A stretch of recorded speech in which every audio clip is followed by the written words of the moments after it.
I would never do that. If she turns into a bard, we get to hear sea candies. Bro, you just said you would never hope she dies, but weren't you pointing a pistol at her in the last game session? Was I DMing a different game? That's more of a power move. That's more of just like, I could if I wanted to, you don't even know I'm here. You are invisible, how's that a power move? Yeah. Well, exactly. That's exactly how. Because nobody knows I'm there. So I'm like, I'm just going to kill her. You're like Predator. Yeah, exactly. I'm doing it because I can. Yeah. So episode 23, guys. In this heat, unbearable heat, guys.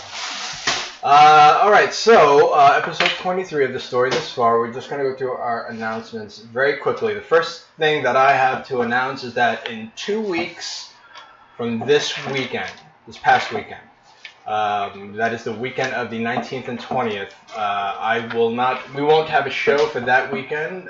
Some of us will have traversed the ocean blue, to travel to an island that's on fire, while somebody else will be at San Diego Comic-Con. So for that weekend, we won't have a show. And the following weekend, actually. Oh, and the following week. So 2 weeks. So we'll have a 2-week hiatus. And, so that's really the only announcement that I have. It's just a 2-week hiatus. So. To be fair, San Diego's currently on fire, too. So. Yeah, it's not so dissimilar. Yeah. All right, Court, we have... an Instagram, which is @the_story thus far. And we have storythusfar@yahoo.com. I totally looked at Jared like I was expecting him to say something. I'm like staring at him for a second. I'm like, all right, what's your announcement? I totally forgot. I'm drinking smart water. There you go. There you go. Electrolytes. Kyle, just for the hell of it, do you have an announcement today?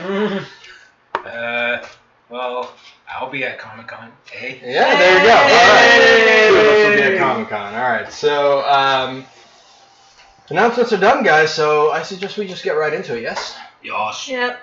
The story thus far, guys. Daedalus, Kohl, Terra, and Barag. The four of you spent some time finding some formal wear for a ball that was held at the Grand Duke's.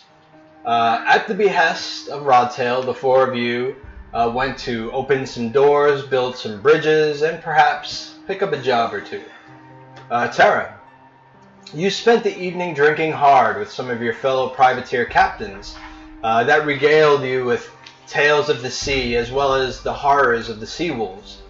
You learned that most ships are at port right now to avoid the sea wolves, and only Terra's Tears has managed to successfully avoid them. Barag, you are met with military officials from Clan Ironhammer, and a general from Clan Ironhammer and his daughter, who is a captain in her own right. They express concern over the Dwarven kingdoms, who are right now embroiled in a bloody civil war. As well, Clan Ironhammer has come across some intelligence and are looking for evidence to confirm that the Guild, a mysterious criminal organization based out of Baldur's Gate, actually manipulated the Dwarven Civil War. But to what end and why, nobody really knows. Kohl, you were met by a tiefling beauty who took you out on the dance floor and, much to your surprise, told you to walk away or suffer the same fate as your brother who she evidently knows or had known.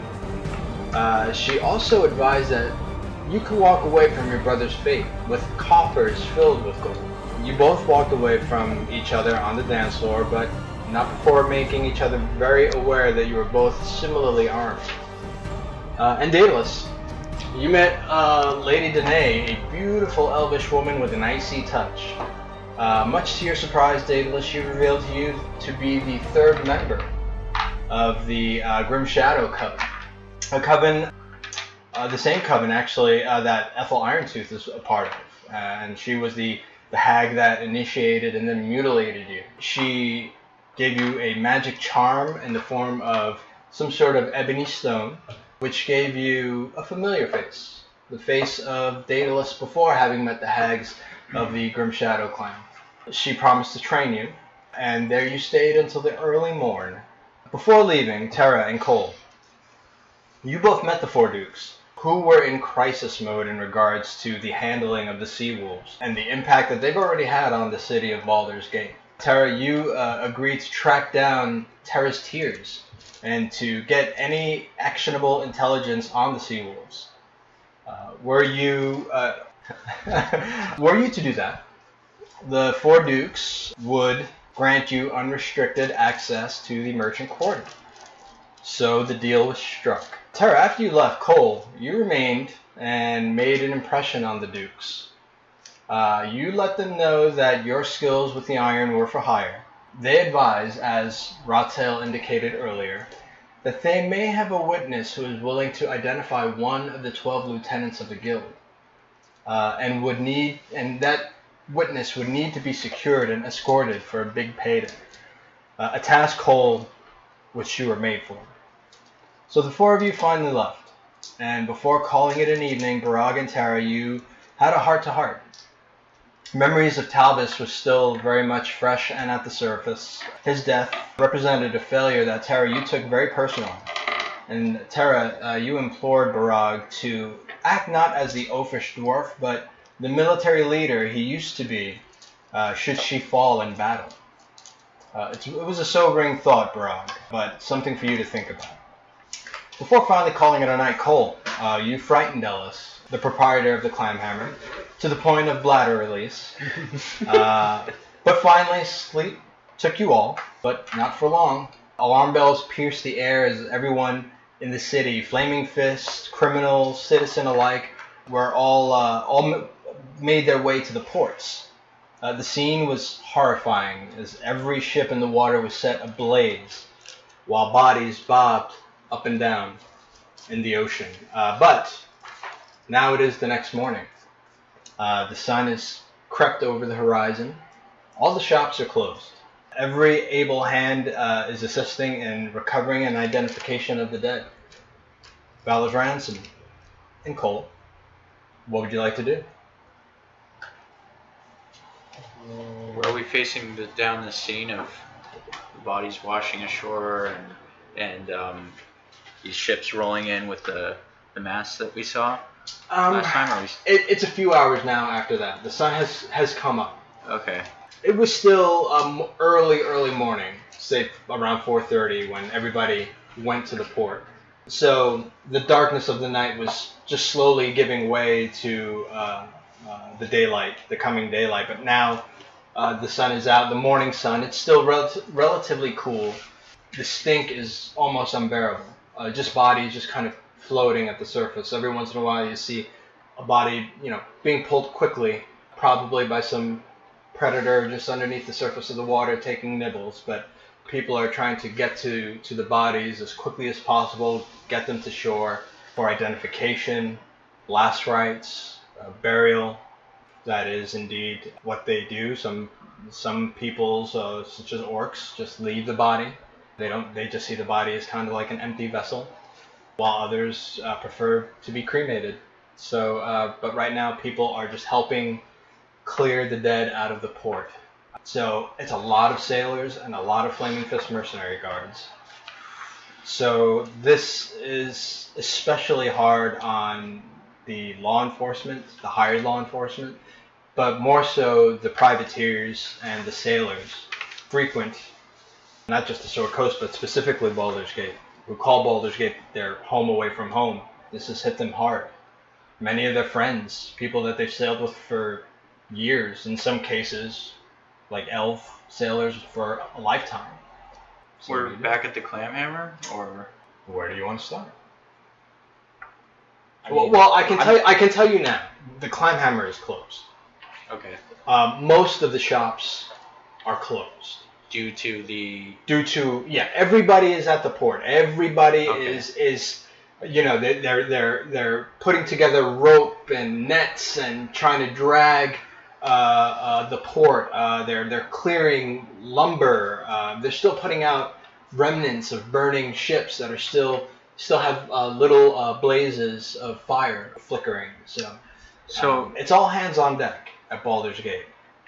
I'm just gonna walk up to one of the mercenaries, one of the Flaming Fists, Sure. and just sort of get his attention, tap him on the shoulder. What is this all about? You actually see. Okay. So you just kind of like walk up to him and say, "What is this all about?" Yeah, just kind of point at the scene, you know. So you see he's dripping in sweat. He's got most of his armor off. He still has the sigil of the flaming fist, kind of like that tunic that drapes over that armor. He has it over his pretty much a bare chest, and it's tied at the waist. So people still know that he's kind of the law. And you see him just kind of, tying ropes together to make like a haphazard netting. And he's like, "What do you mean? What is this?" What happened? This happened. I don't know. The town woke up to a bunch of burning ships and dead bodies with no one to blame, huh? Well, whoever saw it is dead. That's when most attacks happen, though. If you're ever in the military, you know that they usually happen just before the dawn. Yes. It seems very tactical. I wouldn't say it's a military maneuver. Certainly something some scummy ass pirate would do. Somebody's trying to make I would a statement. say that, but there's a lot of scummy ass pirates floating in the water right now. Yeah. Maybe they were the wrong kind of scummy ass pirate for another scummy ass pirate. No, Who knows? you and I both know, buddy. This is the Sea Wolves. Does he know? So you actually remember, in closing the last session, you actually remember a sigil of the Sea Wolves, a flag, a banner had been torn, and one of the bodies had been kind of wrapped in it. So you remember seeing the Sea Wolves sigil. Does he know much about them? Does Kohl know much about them? Nobody knows much about them. Okay. So to him, it's just it's a sigil and. Yeah. Okay. Yeah, I mean, they are kind of like a sailor's curse, like pirates and sailors. They believe that shit to be true 100%. But most people who live on the mainland, they just kind of think it's a story that sailors tell. There's not much credence to it. But ships do indeed keep disappearing. Sort of like the tale of like Davy Jones' locker sort of thing. Yeah. I mean, there's a lot of nautical myths and legends. And a lot of people just think the Sea Wolves are just that, some sort of nautical myth or legend. There's never been an overt attack, and there's never been a survivor or a witness to say, yes, these were the Sea Wolves. This actual banner that one of the bodies were wrapped in is really the first tangible evidence that a group calling themselves the Sea Wolves does actually exist. Like, this is the first thing that you can hold and say, look, this is the Sea Wolves. And that's never happened before. So I wave goodbye to him and I walk back to the group. I think this one's out of my scope. We'll let the city deal with this. I'm not going to say anything, but I'm going to just walk to the docks and kind of just start picking up rope and helping as much as I can with the other privateers that are there. Okay. Diggles? Brock? I see Terra doing that, right? I see her walk over and start helping. Actually, why doesn't everybody make a quick perception roll? Hello. Hello. Well, that's going to be a 28. 23. 7. Blind. Barag is just really into the work. Modified 20. Modified 20. All right, the three of you see it. Barag, you are just trying to tie off knots into this rope to make this netting as quickly as possible. But the three of you do notice, actually, one of the dukes, Torlin Silvershield, and also happens to be the leader of the Flaming Fist Mercenary Guards, is actually on the shore. To see one of the dukes out and about with the common folk, that doesn't really happen unless there's some sort of holiday or parade or some sort of celebration of one of the dukes. But he's got his hands, elbow deep in guts. He's right there next to everybody.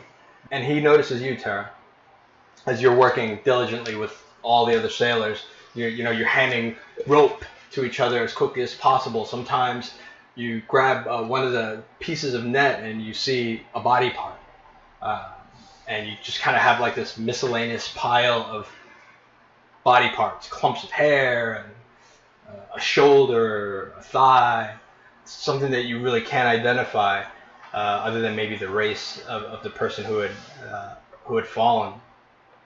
And he actually comes right up to you as you're working, and he says, Terra, Hi, it's good to see you, my lord. I'm Duke Silvershield. We spoke last night. Yes, I remember you. Gather your party, please. Right, I will. Urgent matter, I suppose. So he kind of like looks, he kind of like ushers you to kind of look at the port and doesn't say another word. Alright then. So, I'm gonna kind of like wave my hands like to Barag and to tell him to come over here. Barag rolled a 7. Oh. Barag doesn't see anything. So I'm gonna go up to him. Sure. I mean, you guys are working in relatively close proximity. Okay, so I'm gonna kind of like tap on his shoulder. And I'm gonna like shudder a little and get shocked. What do you want? I didn't do it. Relax, boy. Hi, Terra. Hi.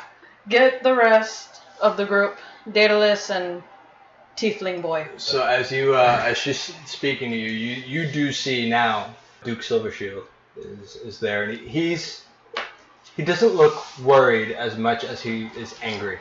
Oh. And it's a barely contained anger.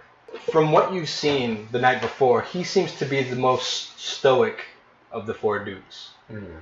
But this has angered him because a lot of these men are his men and women, actually. They're flaming fists, and they've suffered a lot of casualties. So yeah, you do now see him. My eyes are gonna get big and look at Terra. Is that the Duke? Just follow my lead and don't say a word and get everybody else. Of course I won't say a word. I'm gonna go to yelling. Oh, never mind. I'm not gonna yell.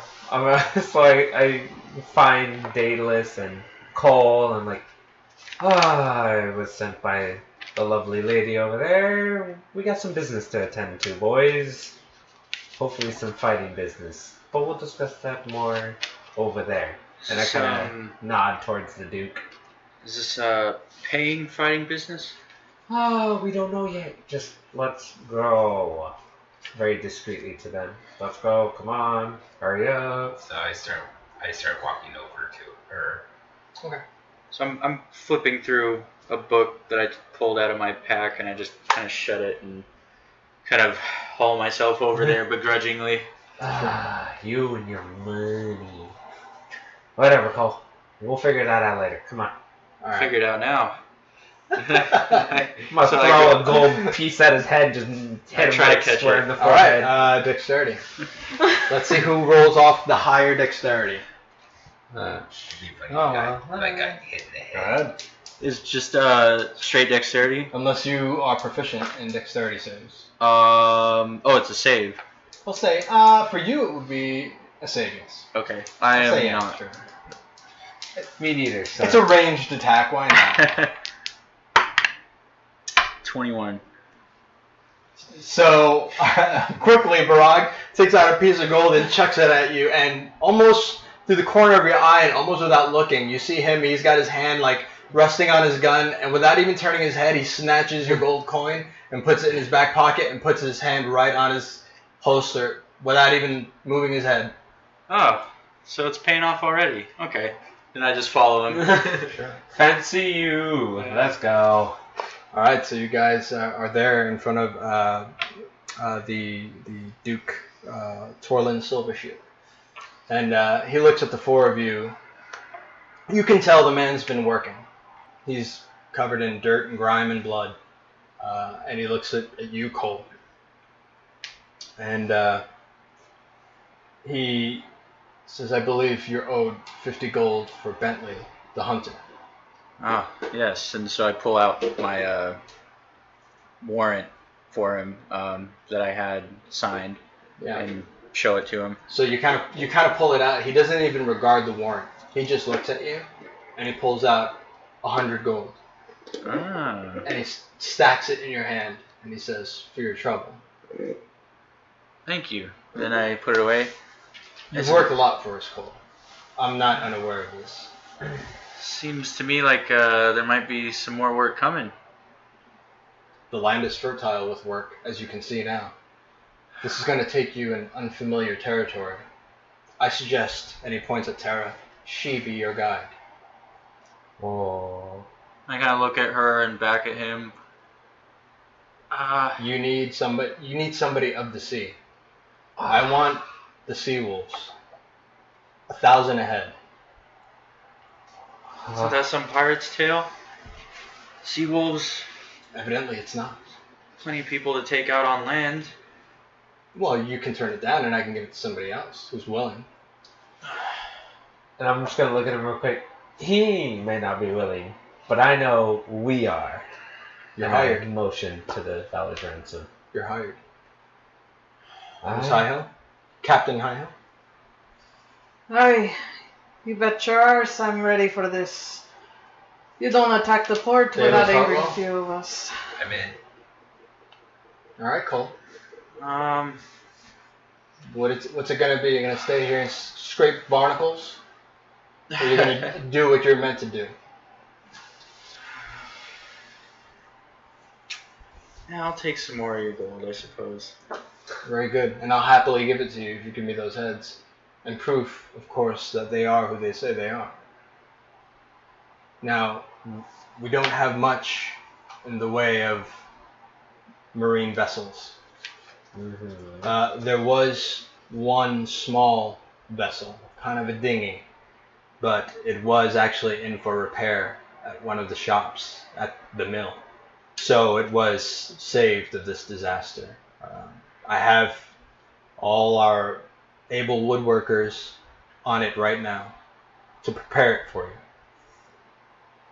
As long as it floats, I'm fine with it. It Not is- too fond of the water. It is seaworthy.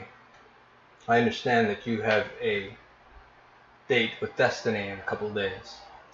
Aye, can say that. I can tell you two things. The crew of the Pretty Orc didn't happen to be here during this attack. They are safe. And the raven that they sent took about a day to get here. That was 2 days ago.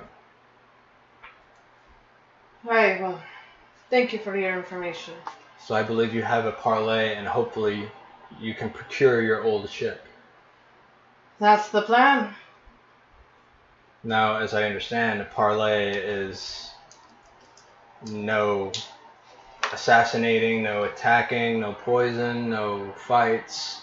It is strictly It is strictly politics. exactly. Just a lot of talking. Okay. And you think you could talk her into giving your ship back? Is that the plan? I'm hoping that's the plan. Maybe I can get some information out of her. There's something odd. Something's just not adding up. Nothing adds up about anything that's going on at Baldur's Gate between the guild, the sea wolves. It's just the perfect storm of everything that can go wrong is going wrong.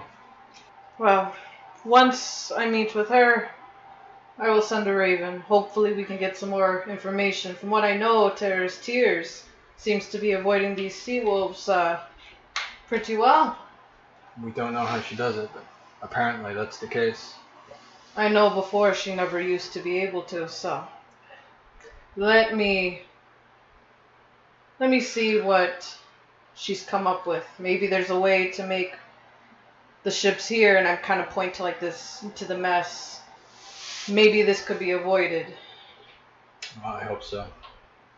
And so, I'm gonna turn to the rest of the group. All right, boys.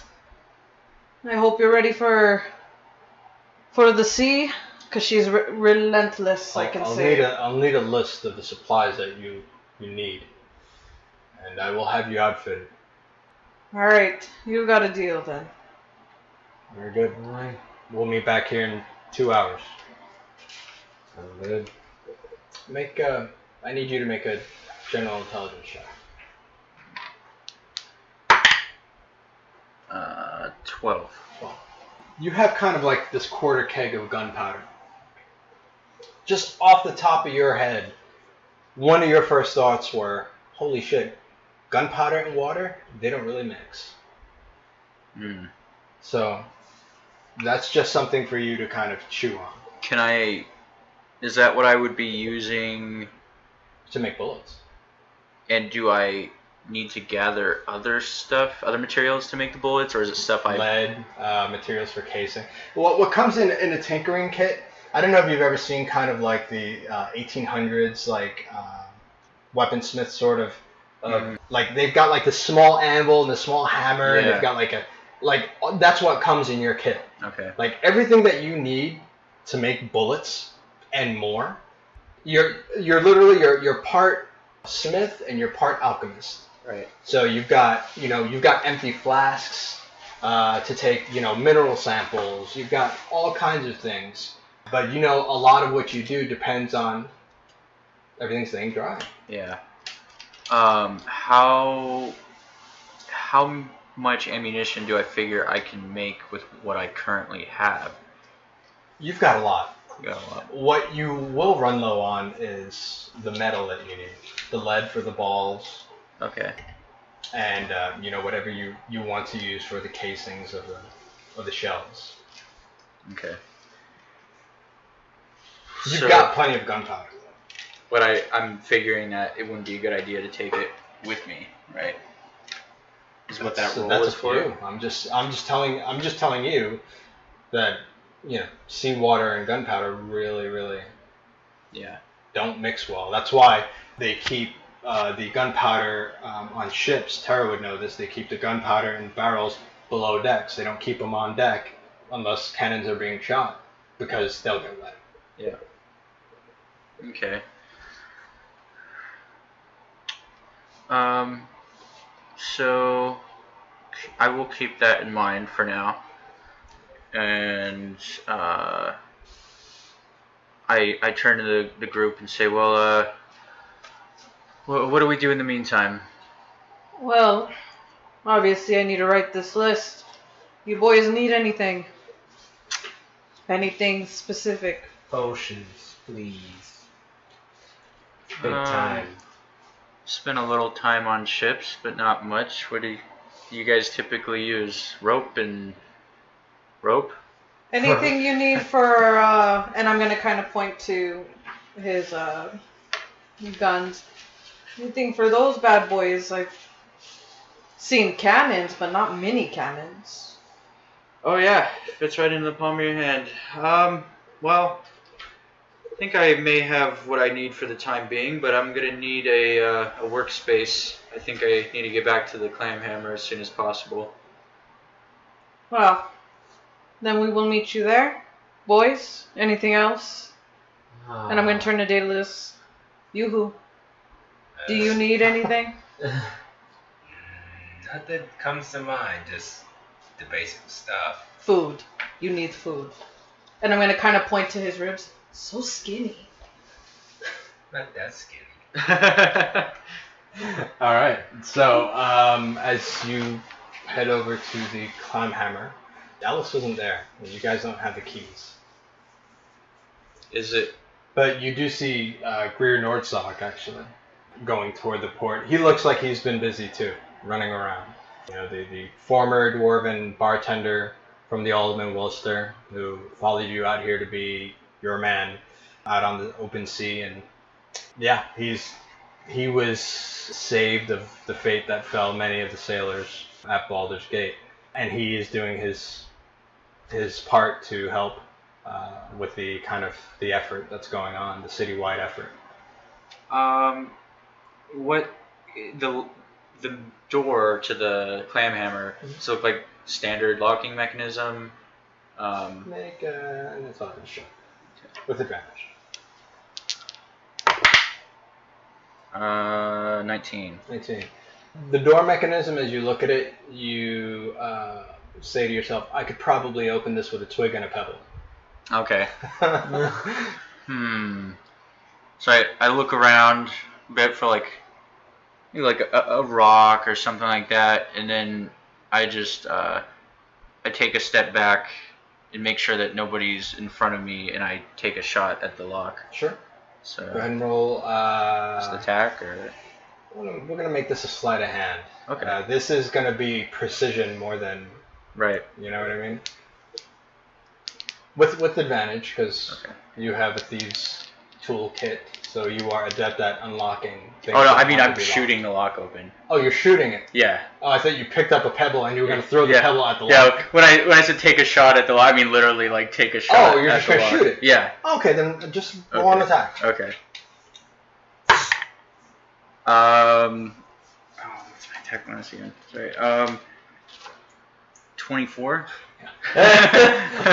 So you hit the door, and it completely disintegrates the door handle that was there. And there's now like a hole in part of the wall as well as the door, and the door just swings open violently. One of the hinges explodes, and it's just hanging by one hinge. So I look behind me to see if anybody has noticed other than the group. Obviously. Yeah. People have noticed, yes. So I just kind of turn around and look at everybody and kind of nod and then just walk in and try to like shove what is left of the door closed. You can actually just step right over. I mean, it's okay. literally just so it's gone. The only thing that is holding what's little bit is left of the door is just the bottom hinge. The rest of the door is like just almost flat on the ground. The hinge is twisted with the force of the blast that opened that literally disintegrated the whole lock. So I'll make my way inside, and I turn to the group. I may be here for a little while. I'm just crafting some ammunition for my friends here, and I go in and I clear off one of the tables and get to work trying to make some ammunition. I look at Kohl and I'm like, I could have unlocked that for you, right? And then I start fiddling with my dragon bone thieves tools. Well, I mean, all you have to do that works, next time is ask. Yeah. Whatever works. I appreciate the offer. Maybe next time I'll take you up on it. Hopefully.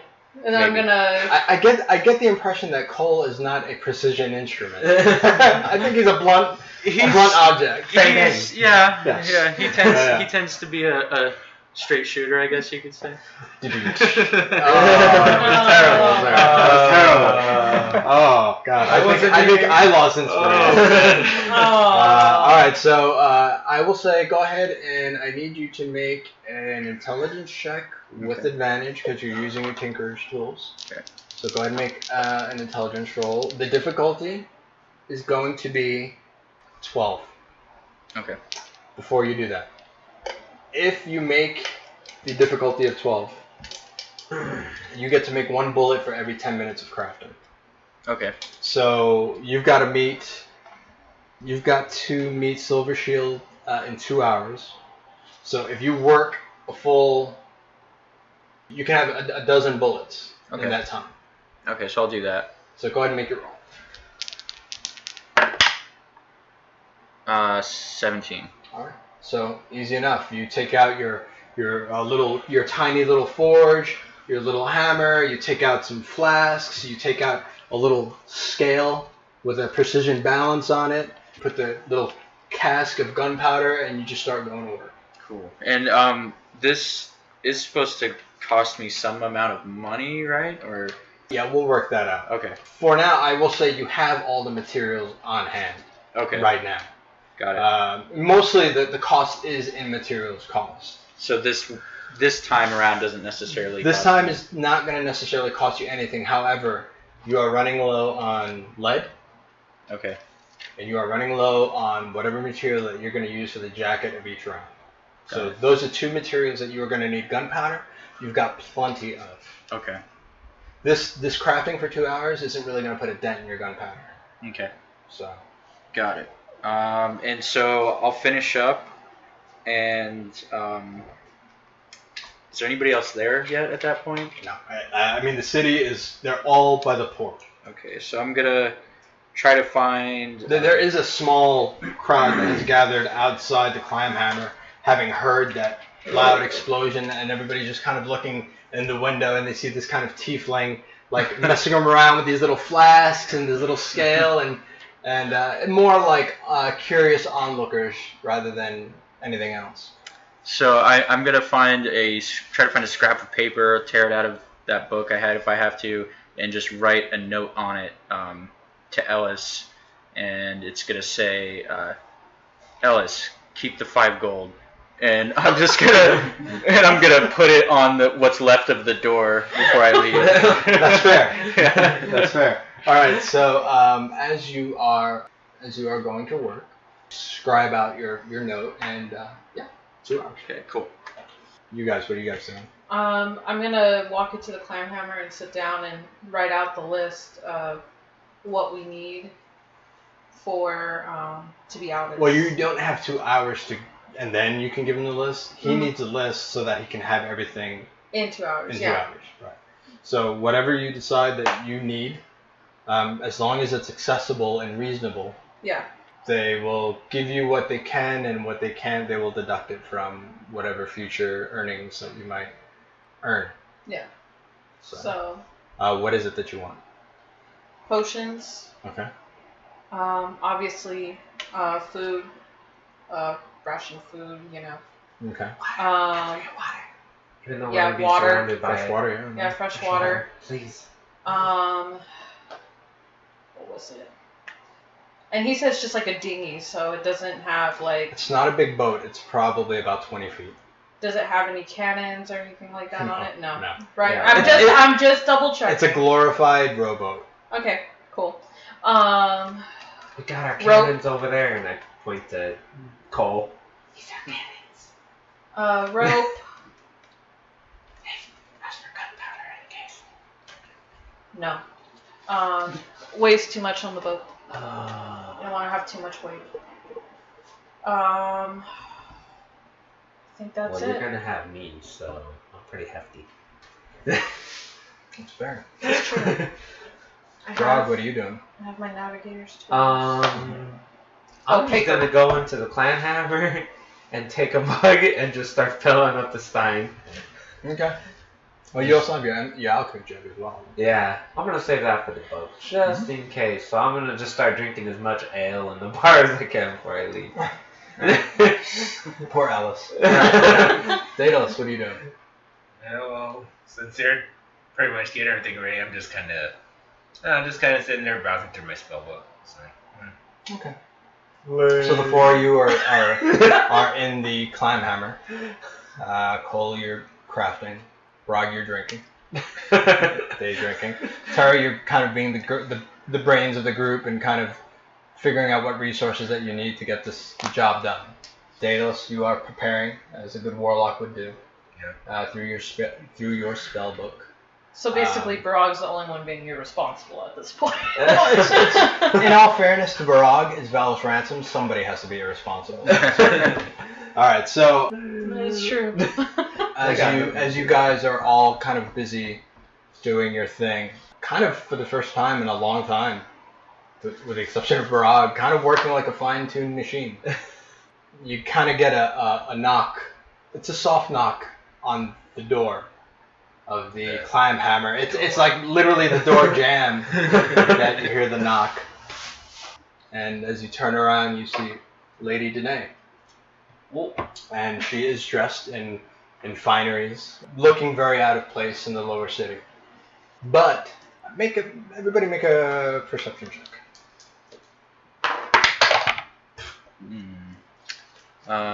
13. Oh, perception? Yeah. It's going to be 17. 17. 10. 10. Right. 16. Yeah. 16. Okay. The three of you know she seems as frazzled as everybody else. She seems like she's trying to put on a brave face and a front, but she also seems like somebody who brings grim tidings. And she kind of walks through what's left of the door, and she kind of curtly bows her head to you 4. It's good to see you. So she kind of looks over to Daedalus and she says, "Messenger to the merchant quarter came in and gave this to us to give to you. I have not opened it, but, well, she just kind of gives it to you." So I go and I slip it open. Okay, it's a piece of parchment So it's like, with a wax seal. yes, I. The seal is nondescript. It's not really an identifier other than it's just sealing the parchment. Yes, I pop it open and then I unroll it. So as you unroll it, it says in a very rudimentary scripture, 1 down, 3 to go. And it has a symbol of Hestia with a red slash through it. And it's got a dagger, an axe, and a wand. Oh. So I roll it open and kind of hold it like this and show it to the others like someone has it out for us. So she says, what does this mean? Can I make I don't know if it'd be perception or intelligence, but I want to see if it's like the same script as the last note that we got on the bounty on Daedalus. Sure. Well, I'm going to say that's going to be an investigation roll. Okay.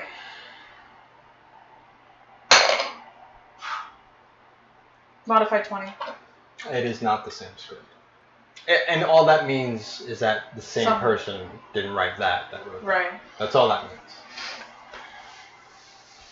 means. Oh well. Fame, fortune, and bounties. Wonderful. Well, they can try to kill me, and I'm just gonna grip my 2 swords. Go ahead.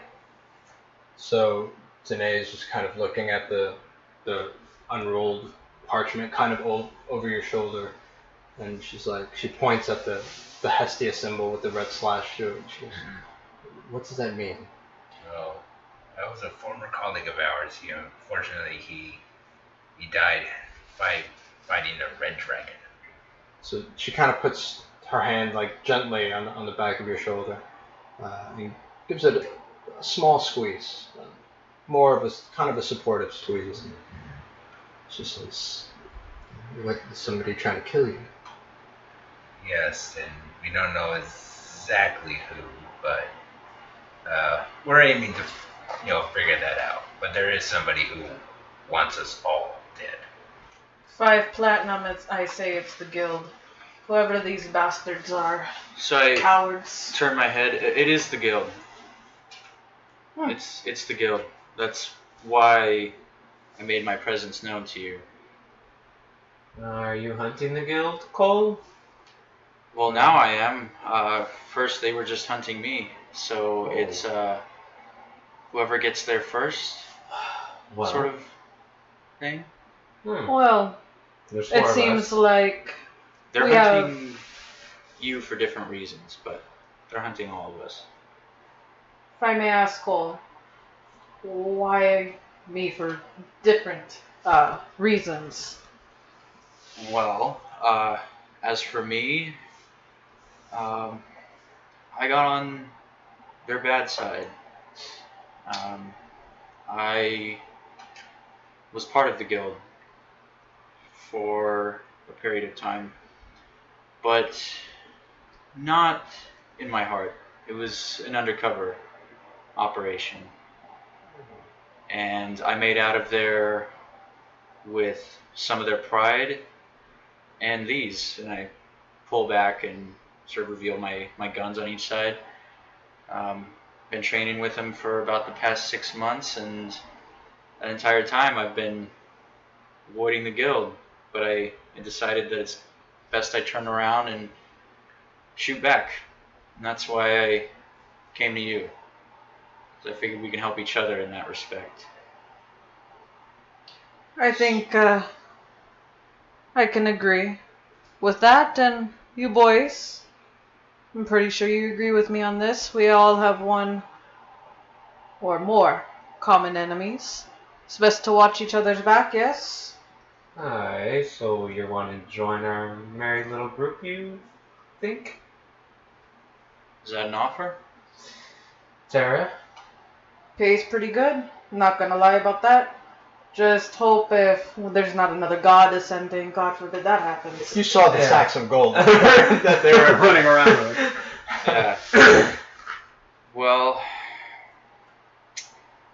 All I can say is this. We have your back. It's just a matter if you have ours. If so, that's good enough for me. And like I said, the pay's good. seems so.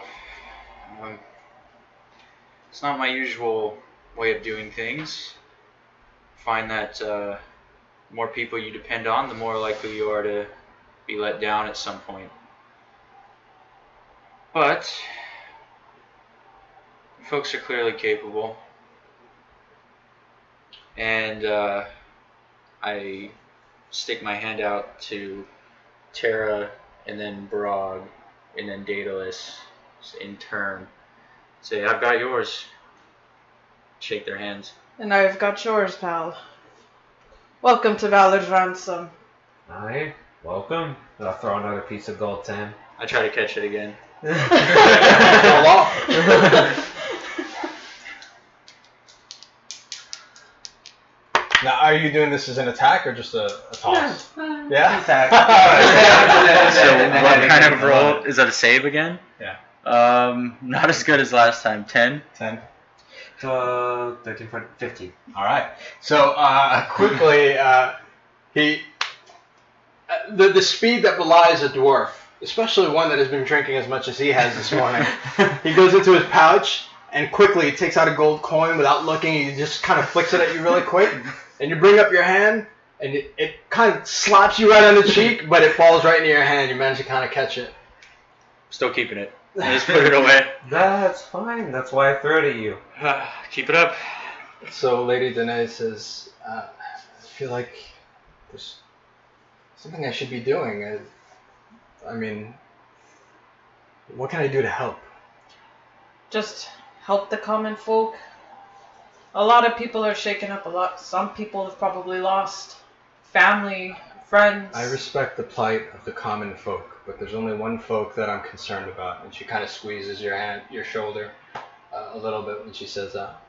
Make a perception check. The three of you. I'm like, I hope I see. Do I see this? I'm making a perception roll. 26. 17.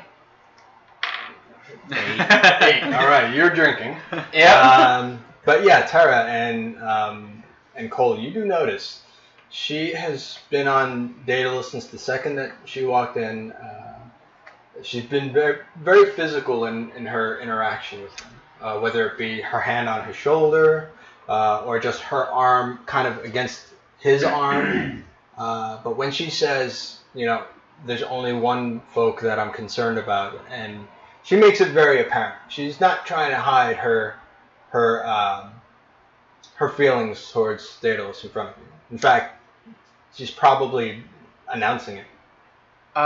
Lady Danae, forgive me if this is out of turn, but With you, Kohl, I've heard it usually is. yeah. Well, But we shall see. Go ahead and shoot. I must say I've worked with the nobles quite a bit,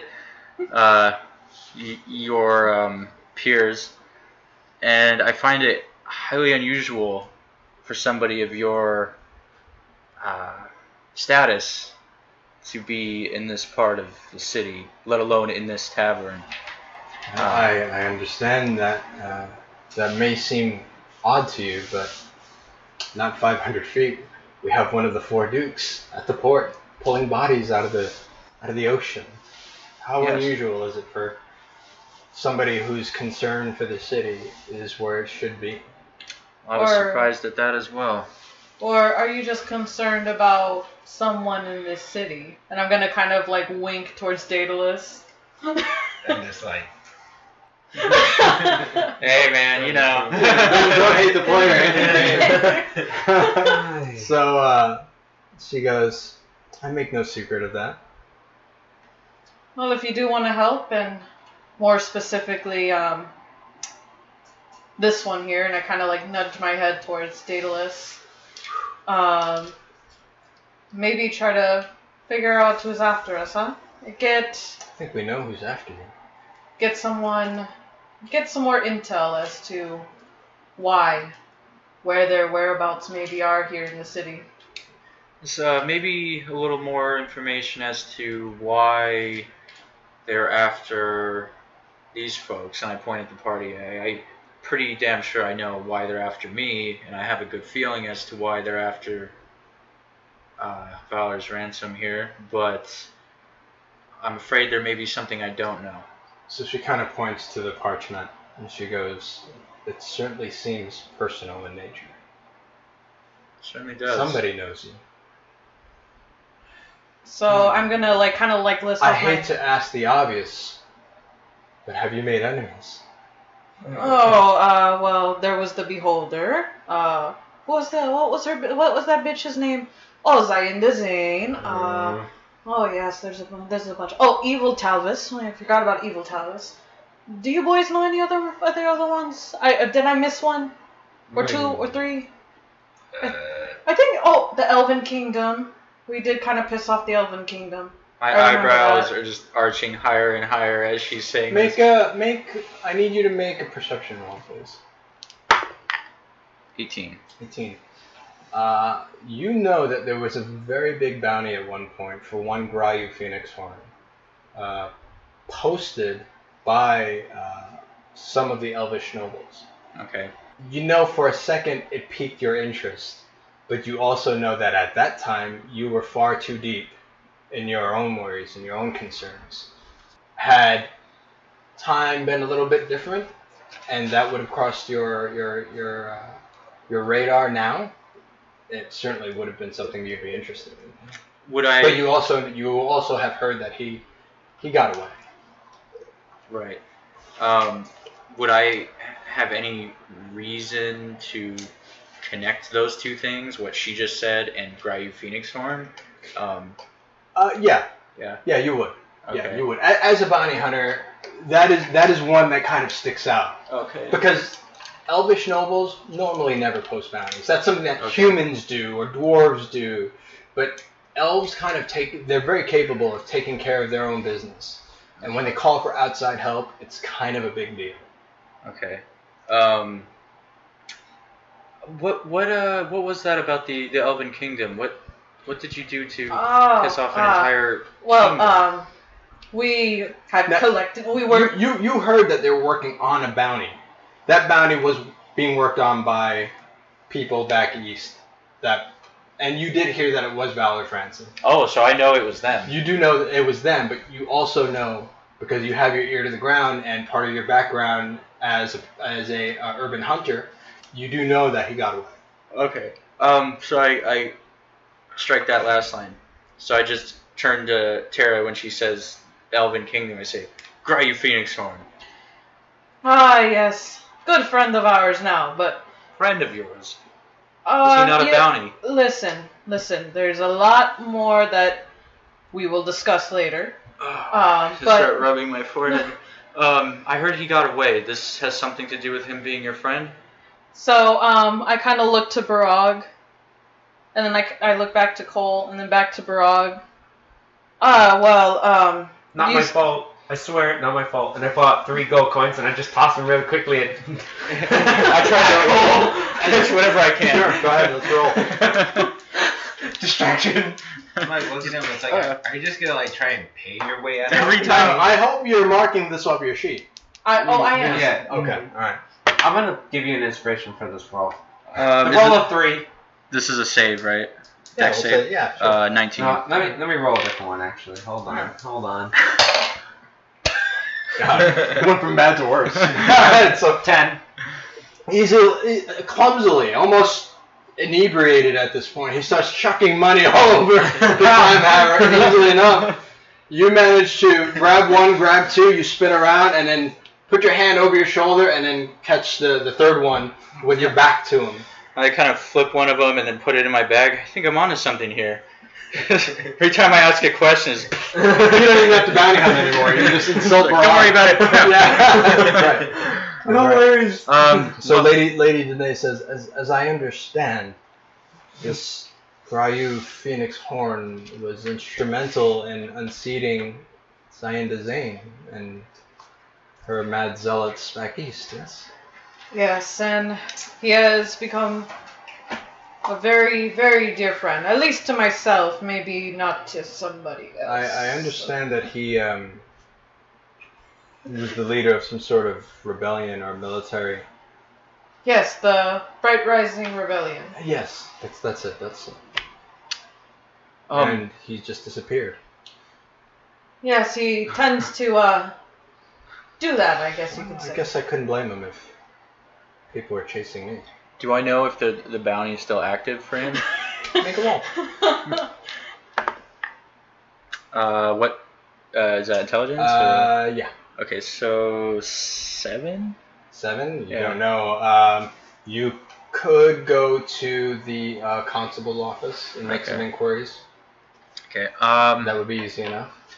Is your friend Ryu Phoenixhorn still alive by chance? Very much alive. Oh, those elves must be awfully mad. Well, most of them are dead. Almost all of them are dead, except for 2. Well, technically 3. Well, 2.5. And so I kind of like start going on in my head, and well, technically there was this one and that one. And I'm counting on my hands all the people that we've just pissed off within the past, how many years? 2 years? Because we had that time lapse in the tower. 2 years. You were in the Crimson Tower for a year. We will certainly have some more immediate business to attend to, but if I know this business like I think I do, I'd say that they may even be willing to up their price to get somebody like him. They're mad. It's passion now. And so I look at Kohl. Do I see like any indication that he's like possibly thinking of this might be a good bounty? Make an insight check. I love these because I get to pretty much kind of respond accordingly. 12. What's your passive wisdom? So that's 10 plus wisdom modifier? Yeah. That is going to be 15. He's just too hard to read.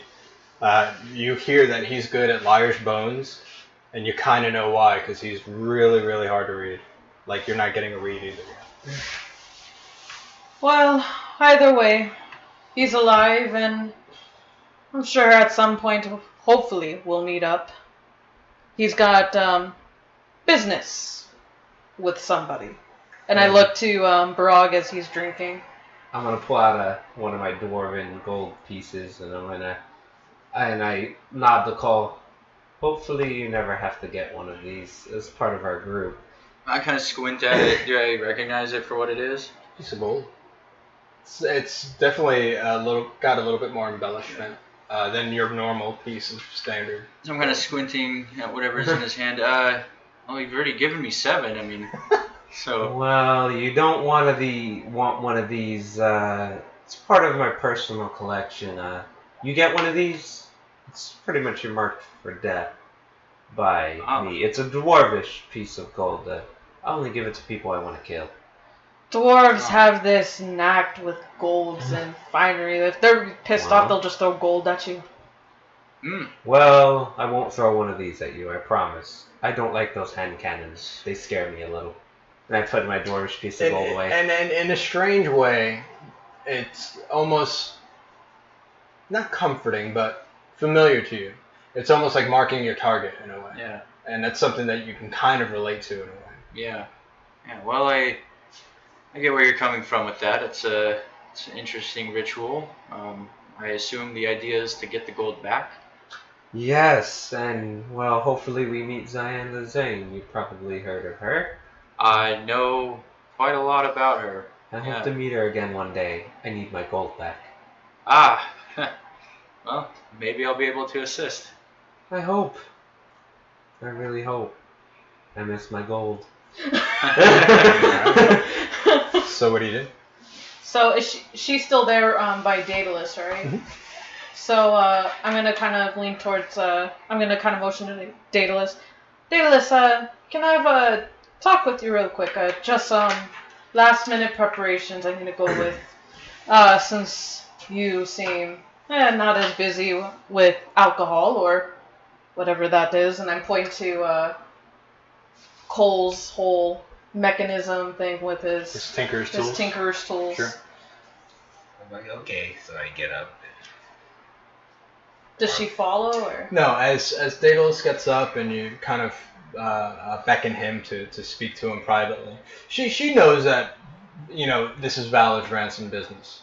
Like, she knows kind of where she's welcomed and where she's not welcome. So when you call Daedalus over, she quickly takes interest in some of the more alchemic components of what you're doing. And so as you're crafting your bullets, she's kind of taking a look and, you know, almost like a child playing with blocks for the first time. You know, kind of like, what does that do?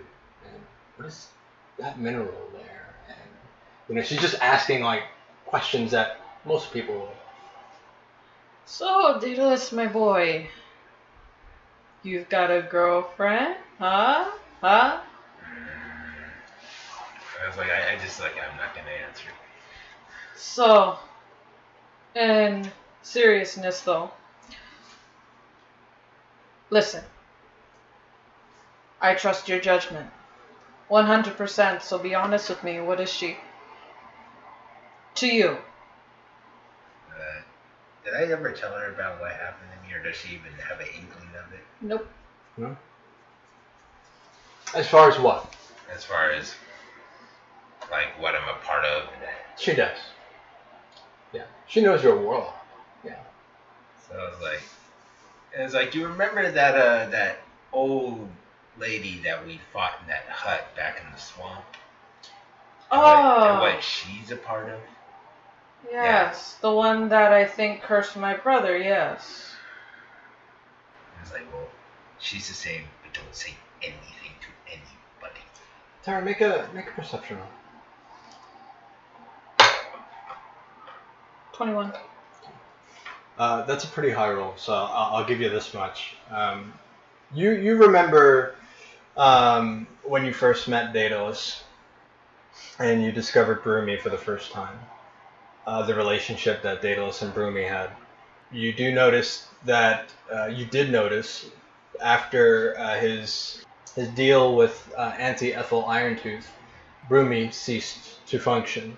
You do notice now, as you're kind of looking at the side of Daedalus's, you know, travel pack, Brumi kind of strapped to the side. Since last night, Brumi is almost brittle. You see splits in the wood. You see little bits of straw coming off of the brush. Brumi looks like he's literally rotting away. So, I'm gonna look over to his pack and look at Daedalus. What happened, Daedalus? What happened last night?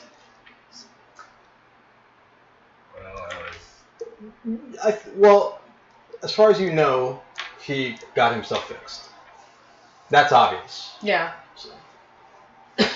I know that whatever she did fixed you, but it looks like it cost something. And I point to Brumi. I know he's been that way for a while, and I found a way to correct it. Fortunately, this is probably the cost out of the cost of doing this.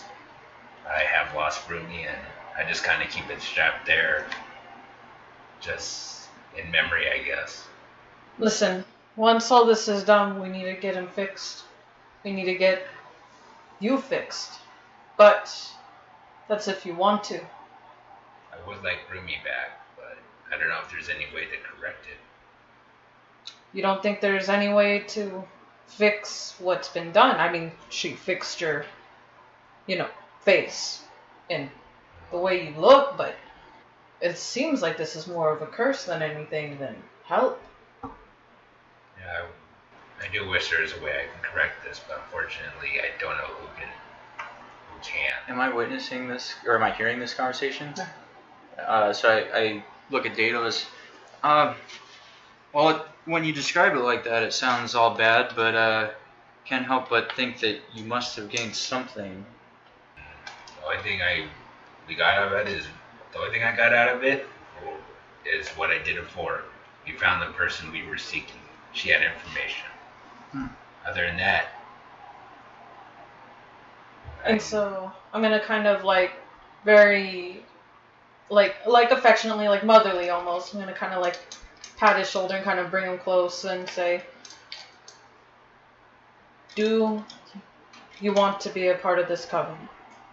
This warlock or witchy thing?" The second that you say that, you hear, "Yes, he does." And so I'm gonna turn back around, and it's Lady Danae.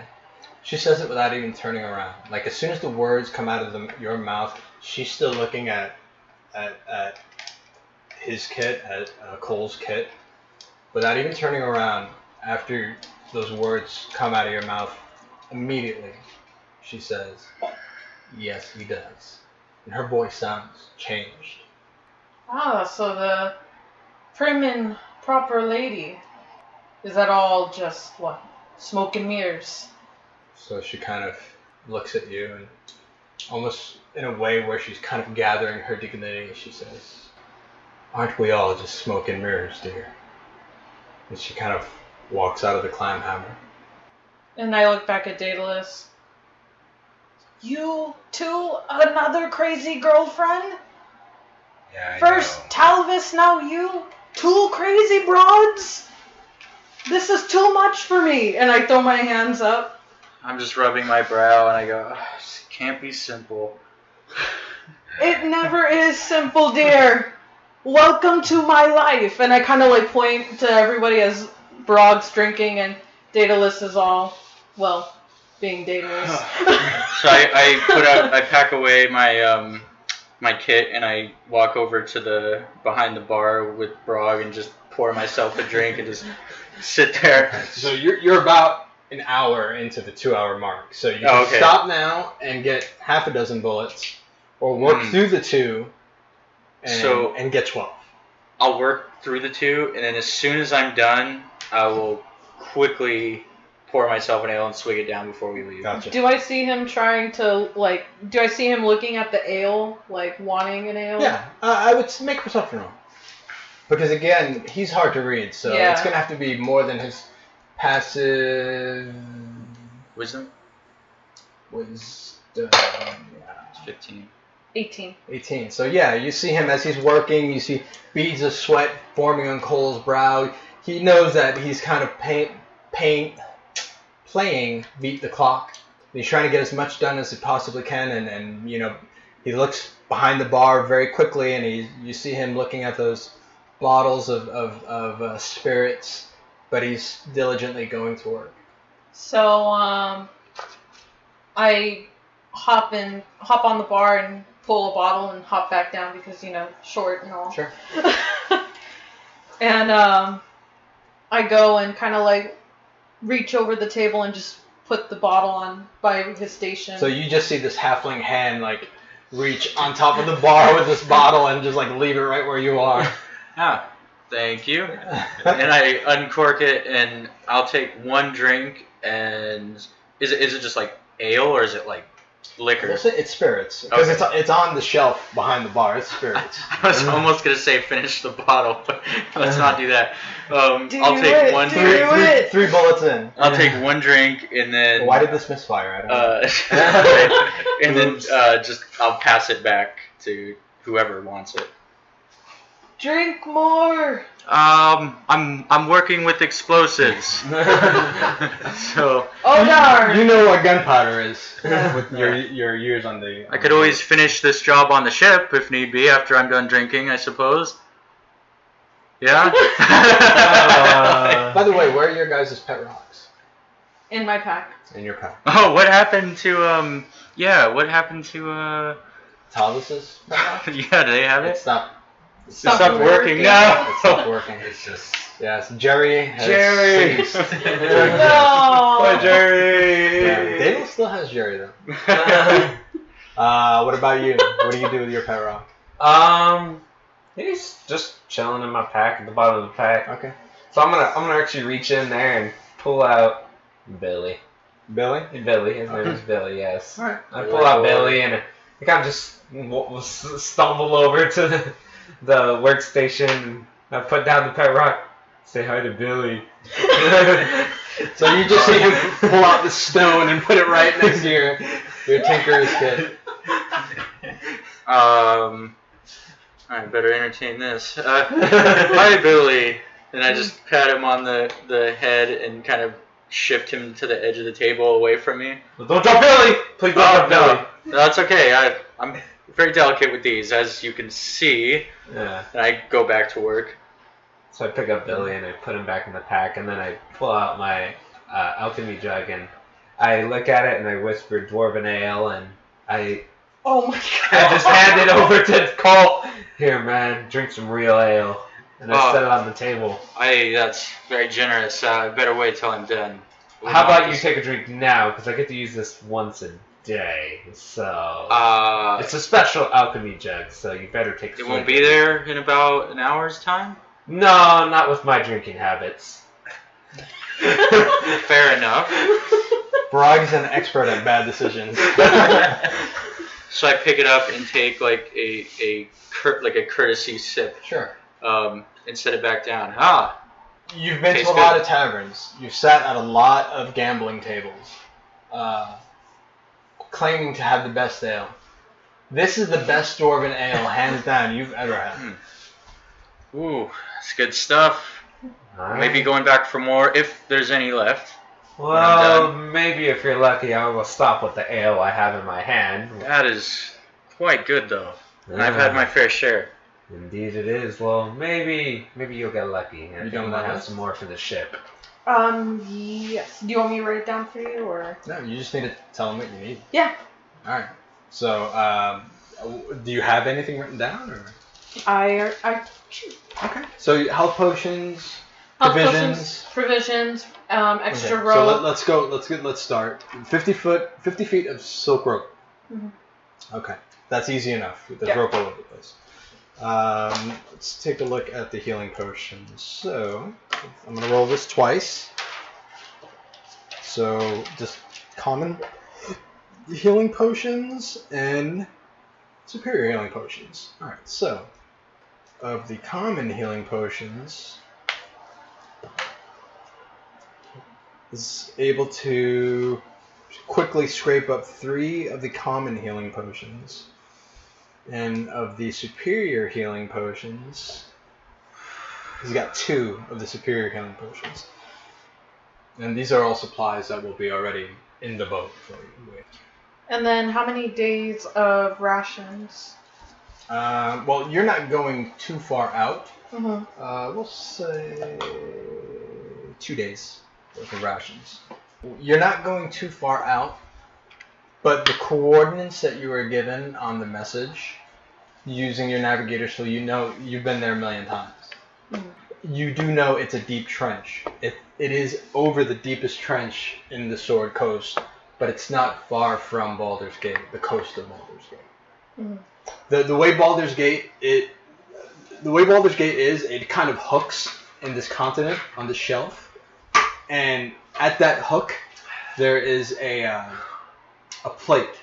That trench is where under the ocean is kind of opened up and expanded, and that's what makes that particular stretch of ocean so rich and fertile with all different types of diverse ocean life. Is that deep trench. So, now that everything is set here, I'm gonna go up. Oh, and he also gives you 2 days worth of fresh water. He gives you guys 4 sets of leather gloves. He gives you guys 1 set each of, not rain gear, but basically a poncho, a waterproof poncho. And basic hooks and lines. And an anchor. Can we ask him for a fishing boat, too? You can, yeah. Can we get some fishing poles? Make a persuasion roll. With disadvantage because you're half drunk. Oh, well, naturally. You're kind of slurring your request at this point. That's still not bad. Not bad at all. It would be 12. 12. He kind of looks at you a little concerned. Almost as if he's silently second-guessing his decision. But he says, fishing poles. You want fishing poles? Hi, I haven't been on the ocean before much, so I might like to take Most dwarves haven't. I'm sure we can procure some fishing poles. You plan on doing a little sport fishing while you're out there trying to save Baldur's Gate? Why not do some fishing along the way? I think Terra might have said at some point, I don't know. It's going to be a long ride. I didn't know dwarves are so good at multitasking, but I will see that it is done. I appreciate it, and sorry about being a little on the her side. You can't help but being a little anything, can you, Baran? No, I can't. So I figure maybe I'll be normal when I get on the ocean if I'm a little drunk. Hoping. Like I said, I've never been on the ocean before, so. I'll keep my fingers crossed for you, Baran. Well, if you see vomit all over your little dinghy when you get back, you know what happened. We might have to watch. What did happen? I woke up with vomit on my dinghy, and there's Barack standing there. What happened? Alright, so that was gross. So what do you do? So your boat is now packed with provisions. Kohl, you burned through your 2 hours. You got 12 more rounds. Okay. So that's what I made, just crafting. That's what you made, crafting. Okay, got it. So we're with the Flaming Fists. Yeah, everybody's still working. You're ready to kind of shove off. But again, this is not a like an event where there's some sort of pageantry or anything. This is, you guys are quietly going out onto the ocean on the only boat that exists in the whole city. Right. So they are just trying to get you quietly out into the ocean so that you can perhaps procure a larger ship. Before we leave, I turn to Terra and say, well, so one more thing. I have this, and I show her my keg of gunpowder that I have left from what I crafted. You know, I know enough to know that I can't get this stuff wet, but you're the sailor. What do you think? Should we take it with us? Well, lad, like you said, the only way that you bring, well, something like this, gunpowder, you don't want to keep it on the top. You want to put stuff on the under, I guess you can say.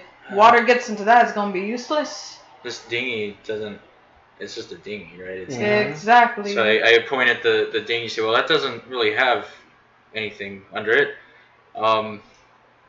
This thing has some weight to it.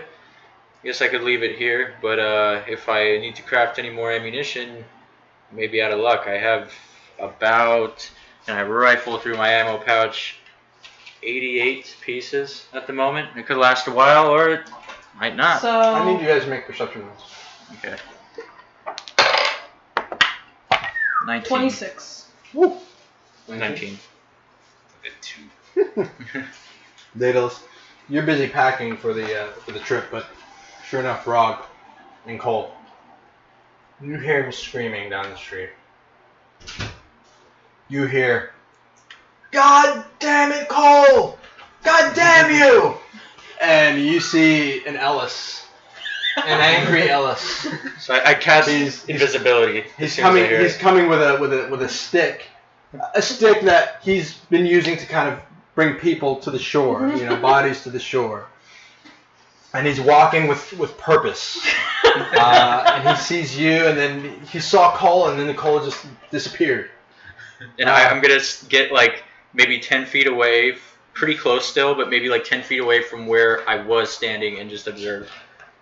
Sure, okay. Sure. And he where is he? Where is that son of a bitch tiefling? No idea. He owes me for a door and a wall.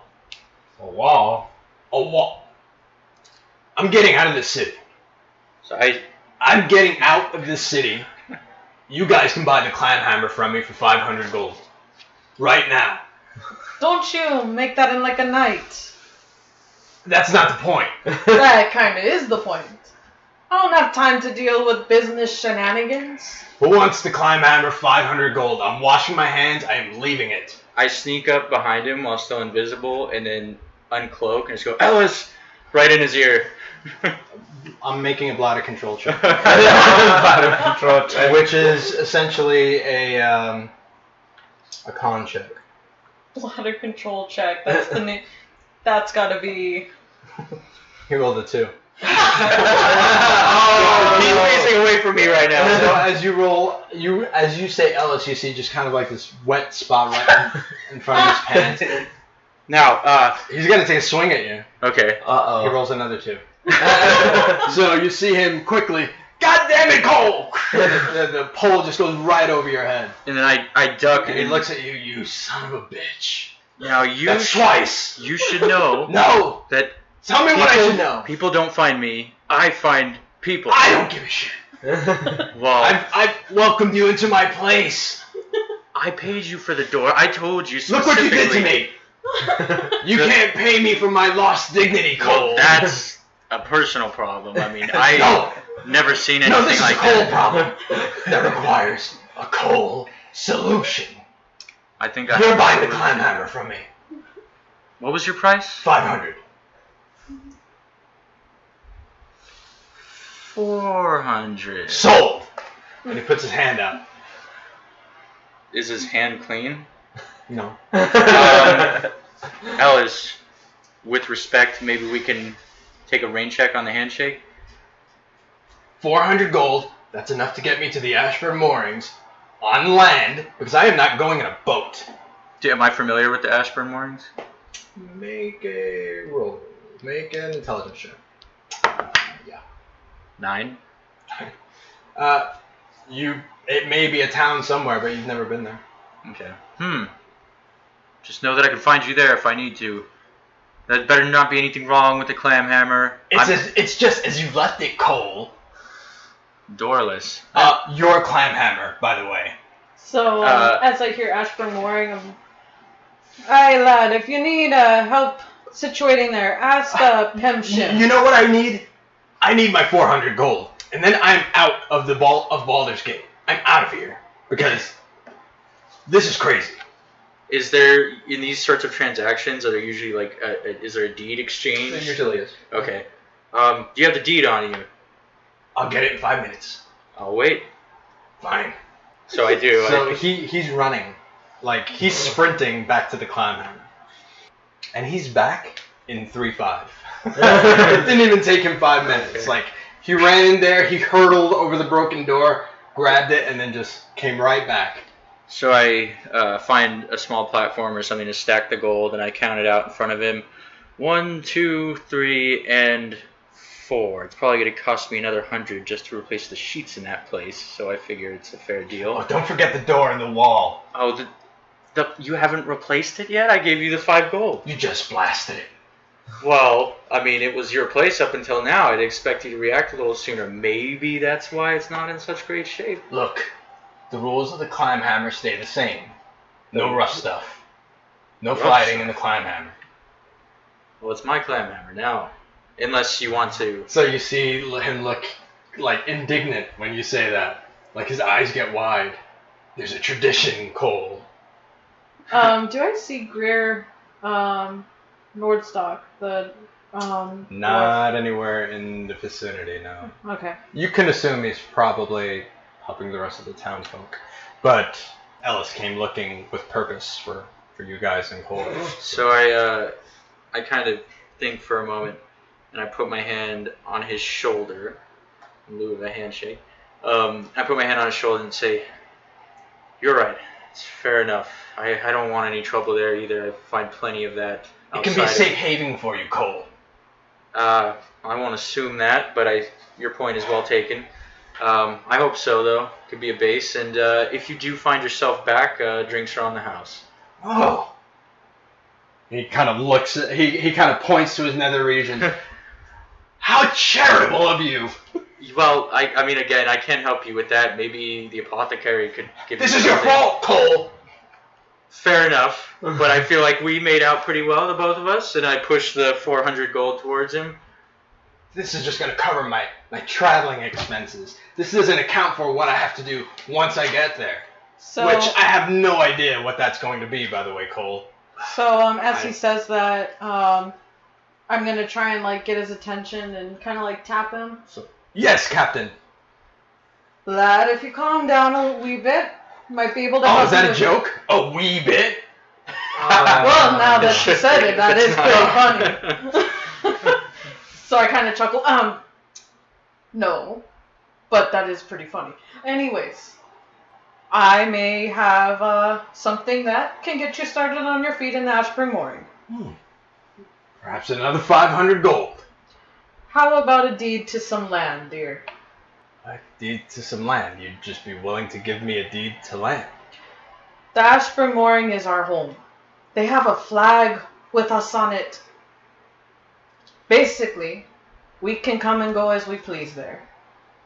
And you're just willing to give me this deed for this land sight unseen. And so I kind of pat his shoulder. You've been through a lot, it seems, yes? Yes, I have. And you've kept Mostly thanks to Kohl. And you've kept the traditions of the Clamhammer, from what I know. I have. Yes. You know that. So, and I put the deed in his hand. This is my thanks for keeping the tradition and us sailors pretty happy, yes? So, you see him look with just this look, this incredulous look on his face. It's the look of somebody who's been bestowed a great gift for no other reason than just to bestow a great gift. Take a inspiration. Actually, both of you. You too. Actually, you too. And you too as well. For the Clamhammer with Lady Danae. So everybody gets an inspiration. It was Great role playing, guys. so yeah, just this look comes over him, and it's almost like you see him kind of get a lump in his throat, and he's like, "Well, yeah, this will do." The people there are very nice, and if you need any other help, ask for Pension. She is, I guess you can say, the mayor of the town. She knows us very well, just mentioned that, Valor's Ransom sent you here with the deed, and she'll help you get your things set. Maybe you can open a bar of your own there, too. I know that there's one there. They might need extra work, or if you want to do something with that land of yours, get some of the villagers employed, you might be able to do that. So for a second, he kind of puts his hand over his mouth as he's trying to kind of stop an outpouring of emotion. Generally, you could tell that this is a man who is not used to showing much emotion other than just anger. So for him, this is a kind of a new experience to be. Mark yourself off as the new owner of the Clamhammer. Cool. Put that in your inventory. Dubious Kohl, yeah. distinction. Now fix your own door. Yeah. Kohl, the I want that Clamhammer 5 gold owner. back. And kind of looks at all of you incredulously and says, I guess this is where we part, Valor's Ransom and Kohl. I Well, put my hand on his shoulder, say, good luck. Actually, he joined our little motley group here, so he's a part of us Valor's Ransom now, as you say. So I give him like a slight shrug, like, I guess so. And I throw another piece of gold at him. Roll off. this is going to be a new You're Barag getting and Kohl. poor. 11. 11. Alright. Frog, what did you roll? 9, 10, 11, 12, actually. 12, alright. You do manage to catch it, but it just kind of hits the point of your nose, but you still have it in your hand. You can definitely play it off as you caught it right in front of your face. Worth it. Yeah. Just put it away. Let me mark that So he off. says, "Good luck to you, Valor Ransom." Actually, you don't need to mark that off. I have a track of my own gold. Oh, look Wow, look Yeah. at Barag. I have And my so- own gold. Thank Alright. you. I So, appreciate it, but That he's I giving tell out him, like candy.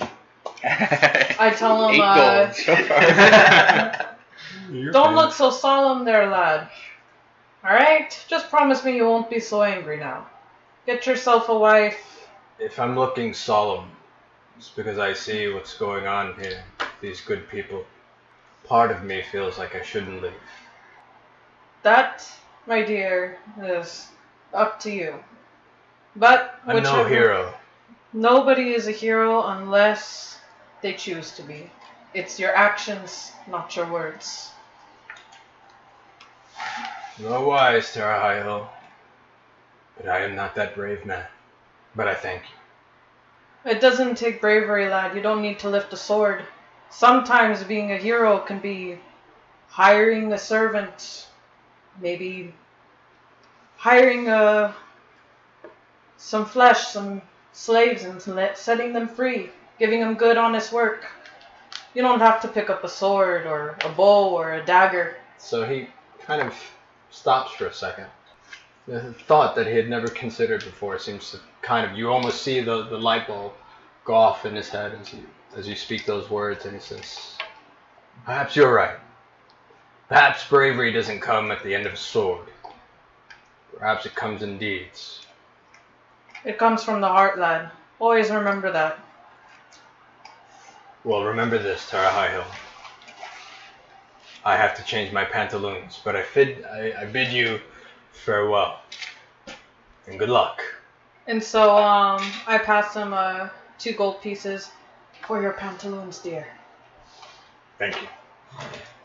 And he goes off. Is the captain of the Flaming Fist still around us? Not presently, no. Okay.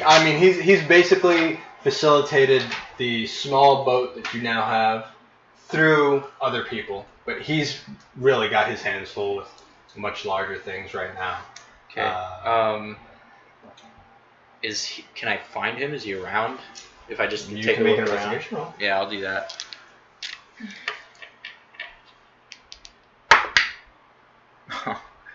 And Ouch! 5. 5? Yeah. You have no idea where he is, Um. but you do know it's almost time to show off. Yeah. Oi! Kohl! What the hell are you doing? Oh, I own a bar now, so I plan to secure that bar before we leave because it's currently missing a door. So I'm gonna kind of raise my hand. I might have an idea, but I need to find a guy. Hopefully he's around here somewhere. Make a perception roll. Investigation roll. Okay, that's a good one. 18. 18. You see Greer Nordstock. He's actually coming back from the port into the lower city, covered in muck. Greer! And so I kind of call him over. Captain! I see you're hard at work, lad. As always. Kohl, you remember Greer?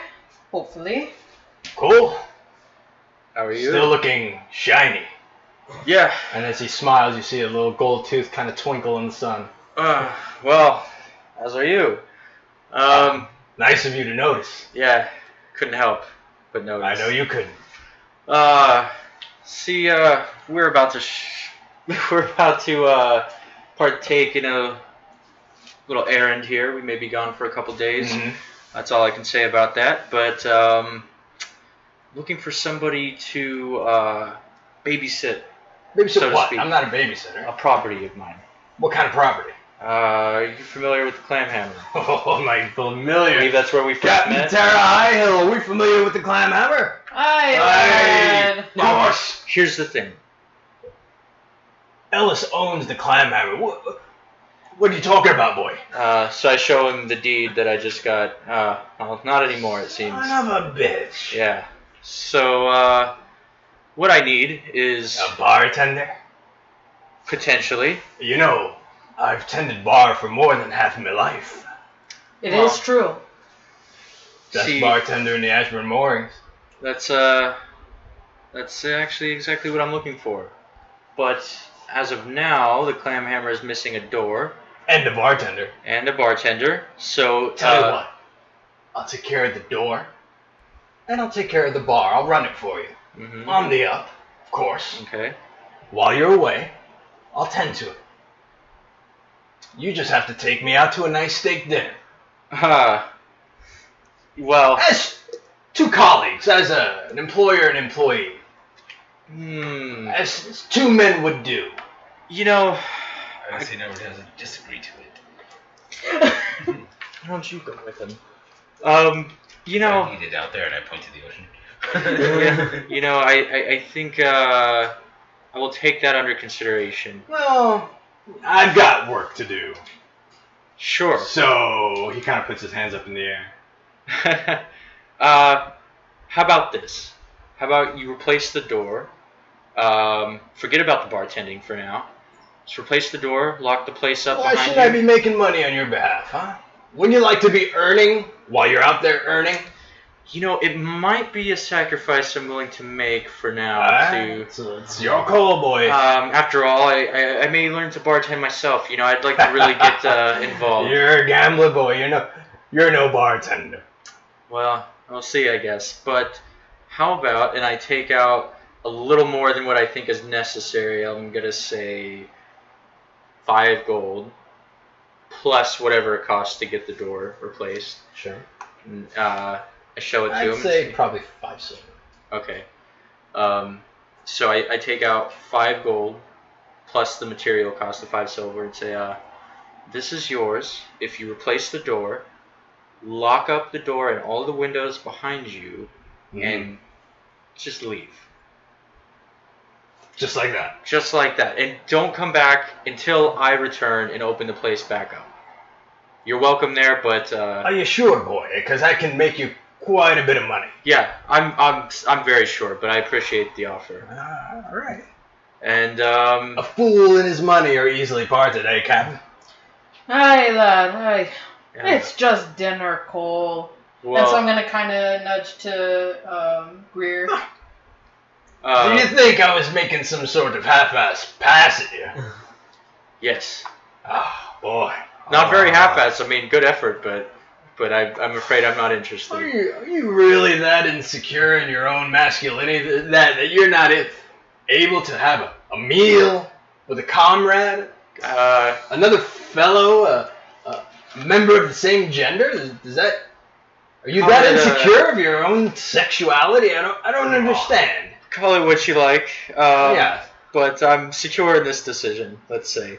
He's Okay. not, You're secure in the decision, but not secure in many other things, it seems. so, Did I you kinda... want that bartending job, by the way? Because it's I still do. open to you when you I get do. back, but Yeah. you're sort of walking yourself off that cliff you know. right now. Yeah, sure. So, and I'm like tensely holding on to one of my guns, not drawing it, just like Sure. squeezing the handle. But, as I said, I think for a fair afternoon's work, I think this is more than enough. More than enough, sure. I'll So, probably take the majority of this, buy bread, and feed some of these folks who are working hard here. That sounds good to me, and I And I will be sure to let everybody know this is on behalf of the new ownership of the Clamhammer. let's maybe not advertise that part. If anybody asks, just tell them, Kohl owns the Clamhammer. don't say my name. Why not? Just- Well, I'm a wanted man, in a manner of speaking. Who wants you? Uh, I mean, other than,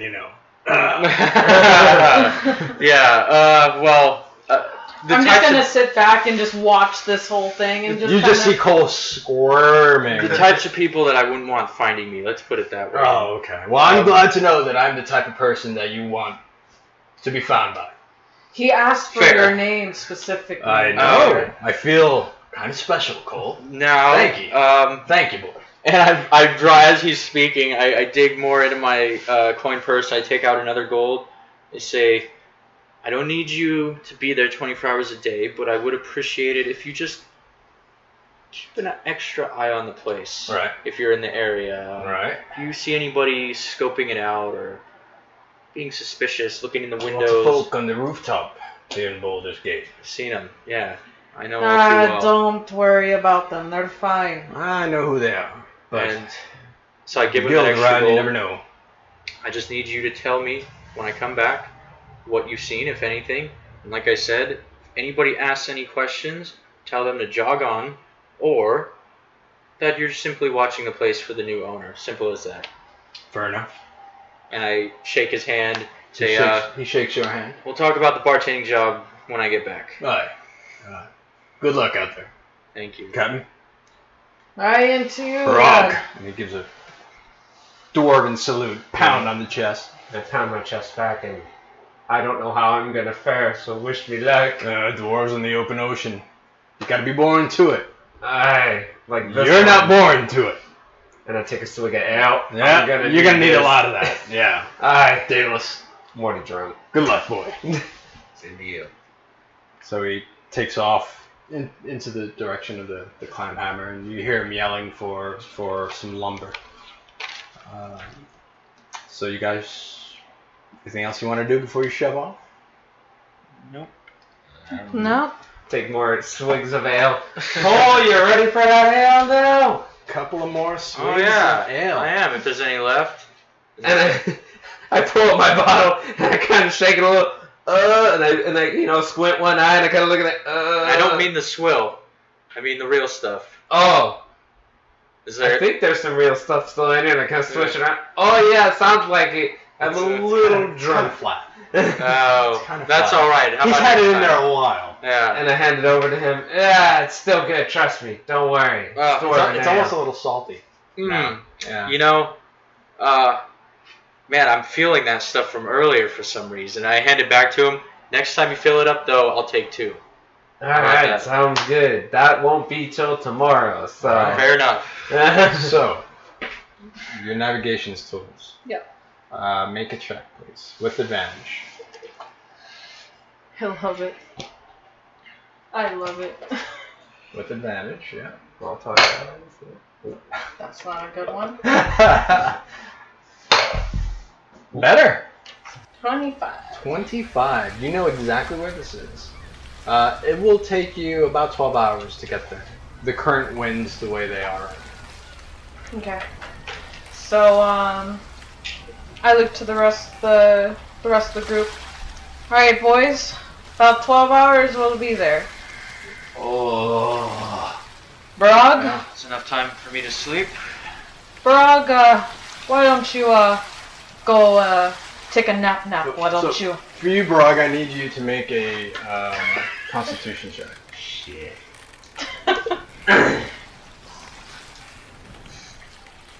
Don't puke on my dinghy. Oh God. Oh, so Actually 8, 9, 10, 11, 12, 13, 14. 14. So you pop your head over the side of the boat. It's a small boat. And you pop your head over the side of the boat because you just feel the swell of nausea. I mean, it's dark. You can't see maybe 20 feet in front of you. You see Terra looking through this little scope that she has. She's kind of looking at the stars and looking at a map by a candlelight. She seems completely confident in where she's going, but the complete dark, out in the middle of nowhere. You don't see anything as far as the eye can see now. And just the motion of the boat. You stick your head over the edge of the boat to puke because you just feel it coming, all that ale. And as you open your mouth, you just see right in front of you this fin, like not 2 inches away from your face. And you kind of go back into the boat as you manage to kind of quell that nausea for just a few seconds. Oh, Terra, how did you survive this? Oh, and what the hell is that fin? Boy, don't lean your head all the way out. The shark's gonna bite it off. Oh, maybe I could bite the shark off. So you guys taking turns guarding, or? I'm gonna take a nap because You're gonna take a nap? I'm not feeling Well, too I will bad. say this for the sake of brevity. I will say this: the evening goes on with no major incidents. Every once in a while, you'll hear a splash near the boat. a large splash, but you really can't see too far out. The morning finally breaks now. You guys have been rowing through the night. As you guys continue rowing to the longitude and latitude that is indicated on the nautical map, Terra, for you to be on the ocean again, as the sea spray kind of hits your skin, the distinct smell of brine, all of this just kind of reaffirms what every fiber of your being is screaming out at you right now at this moment. This is your home. The deep, the freedom, the anarchy, this is where Terra High Hill is at her best. And no doubt, this is what you were absolutely born to do. Then, in the morning light, you see it for the first time.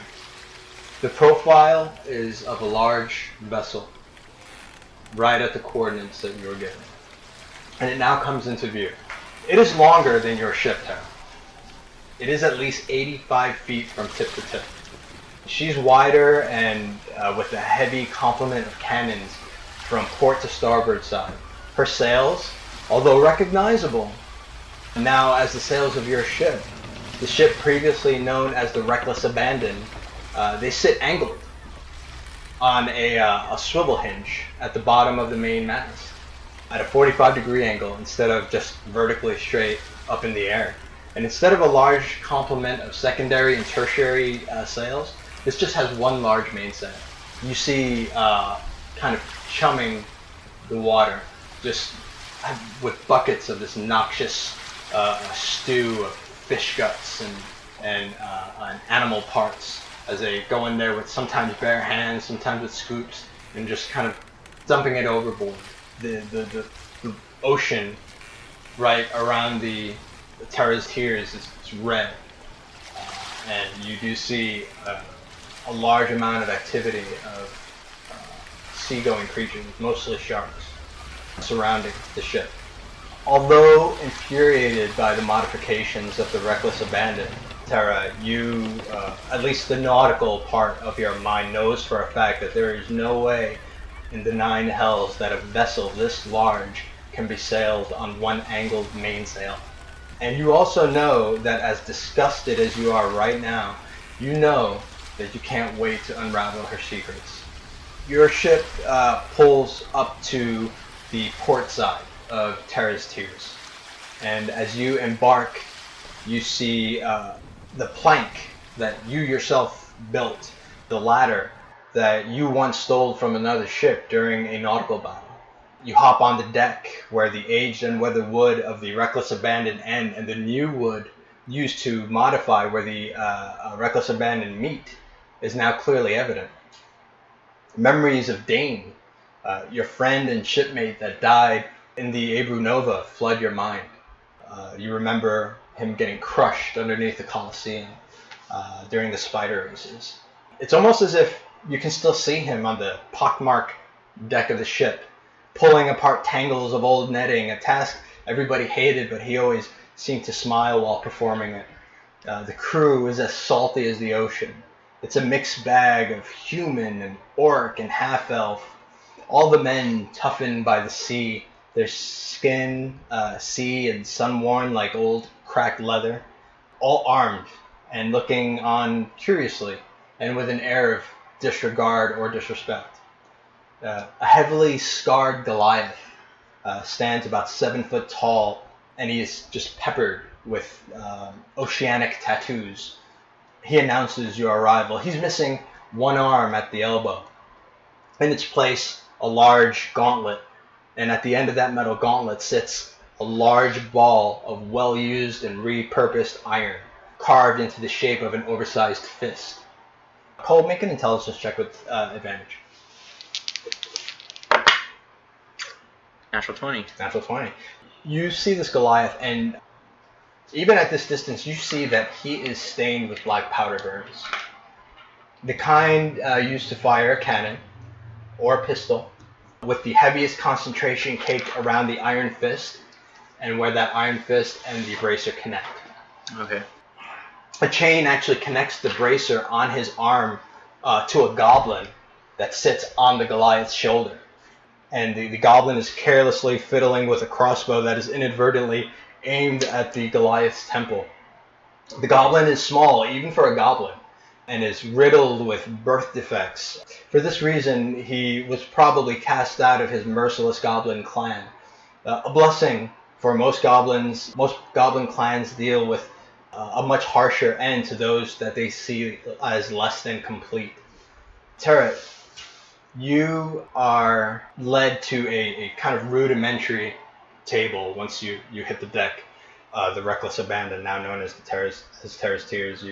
You're kind of led to this rudimentary table by this Goliath. And you see two chairs set upon the deck. You know that this is kind of a part of the tradition of Parlay. You two sit and you two talk. And you hear, "Former Captain Terra Highhill," the Goliath bellows. The goblin, screeching out in a voice that sounds like breaking glass, "What he said! What he said! Ha ha ha! What he said!" Page change. All eyes turn to the door of the captain's quarters.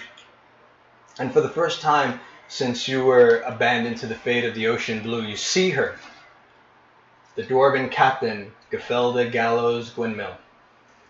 "Captain Gallows on deck," the Goliath barks.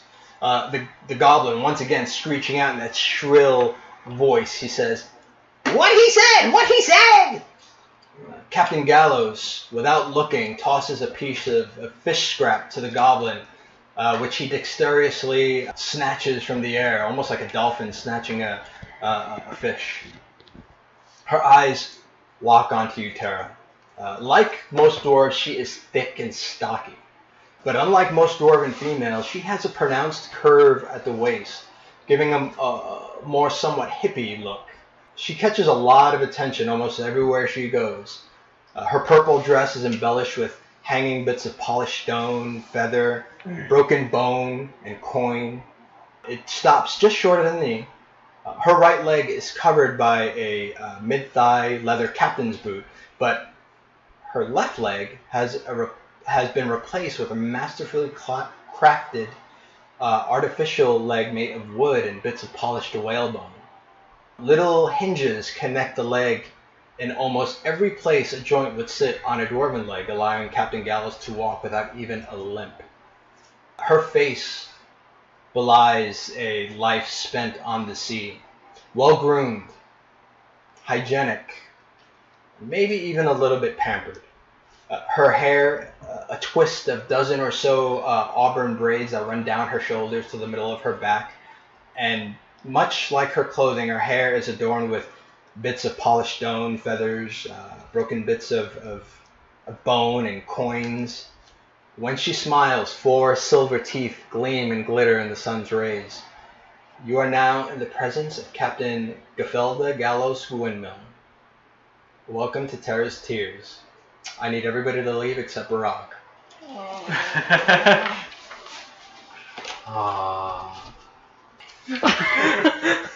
So, Barag, as you see Captain Gifelda, Gallows, Gwynmyl, the bane of Terra High-Hill's existence, you recognize her in a second. She's actually your first cousin. She was part of Clan Drac. You trained together. You soldiered together. You fought side by side together. She was not like the other dwarves. She didn't believe in the politics, the backstabbing of dwarven politics. She wanted freedom, real freedom. She didn't know how to achieve it. And she tried to convince you to just leave the dwarven kingdoms with her, but you saw your way to captain. You knew that you were going to get that rank. But you fought side by side with her. And you remember growing up together as children, side by side. Your parents and her parents would take summer trips under the mountain. You remember sleeping side by side, as cousins do. You remember frolicking in meadows, playing in rock quarries, as dwarven children tend to do. But you remember her very well. You remember her spirit more than anything. Her spirit that longed and cried for freedom. Even though she was dwarf, you could even tell, even at that young age, there was something more. There was always a little glint of trouble in her eye. She was always mischievous. She was not like-minded like most dwarves. But she was brave, and she was a mighty warrior. She trained alongside with you, and you can honestly say she's probably your equal. But you fought many wars. And when skirmishes with orcs would flare at borders, she was the first to jump into the fray. Always. But then dwarven nobility started turning on each other. Dwarves against dwarves. Nothing like the Civil War now. But that's when she threw down her sword. She knew that in her heart of hearts, this wasn't her way. Dwarven blood should not be spilled by dwarves. Period. Ever. And so she threw down her sword. She said she would never raise sword to another dwarf as long as she lived. And she begged you, please, leave Clan Drak. Come with me. There's a better way out there. Somewhere. We'll find it. But you are a patriot and a proud dwarf. And you wanted to see the Drak clan through whatever trouble may come. But she saw it a different way. She wasn't a pacifist. She was a dreamer. And that's what you remember. And when you remember her under a different name. You remember her, Etiv Drak. Etiv? ETTV. ETTV? Etiv Drak. But when you were growing up, you used to call her Eddie. Eddie? Most called her Eddie. And that's what you remember. So let me go ahead and grab the others real quick. No worries. Okay. Oh, man. Alright, so that's what you see. So what do you guys do? So I look to Barag and Daedalus and Kohl and on your best behavior. No weapons, no fighting. Clear? I'm not really clear on why I'm here, but I'm being paid, so... No fighting. I agree to. I'm keeping my sword stuff. Fine, just don't draw them. Well, they can give me some ale, I'm good. So, I'll sit and watch. So I kind of like hold a hand up to Barag, and I put like 2 fingers to like almost like a peace sign to kind of tell him to halt. So And- you hear Gifelda kind of... So we are agreed. Yes, Terra Highhill, former captain. So I just nod my head. Make a perception roll. 15. As she's looking at you, she kind of has her head tilted to the side, and then she kind of tilts her head a little bit more and is not necessarily looking at you, but more looking through you, looking at the person who's standing behind you. And she says, you just kind of see that wide smile with those 4 silver teeth right in the front. And we are agreed.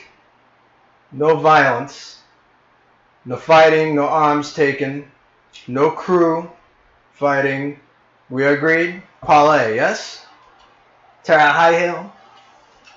So long as you keep your end of the bargain. What about you, Drak? So I look like a little shocked, like back at Barag. And then back at Gifelda, and then back at Barag. I know a lot about your crew. Hartwell the Magnificent. Don't know you, though. You're a mystery to me. I like unwrapping mysteries. Good luck with this one. Well played. She kind of ushers you to the seat. So I just look back at to Barag and kind of like nod to him. I know. I'm in my best behavior.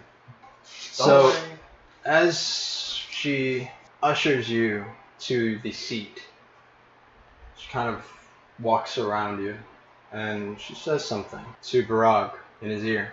And I kind of just crack a little smile and just nod my head a little and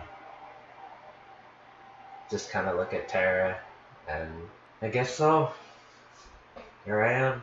You are. Well, obviously I'm missing something. Oh, a ship? Yes, you are. Well played. Before she walks I play away. for keeps. That I know. Before she walks away, I'm just gonna, to what was said, I'm gonna say, so am I, on both accounts. So she kind of nods her head. So, Terra High Hill. Captain.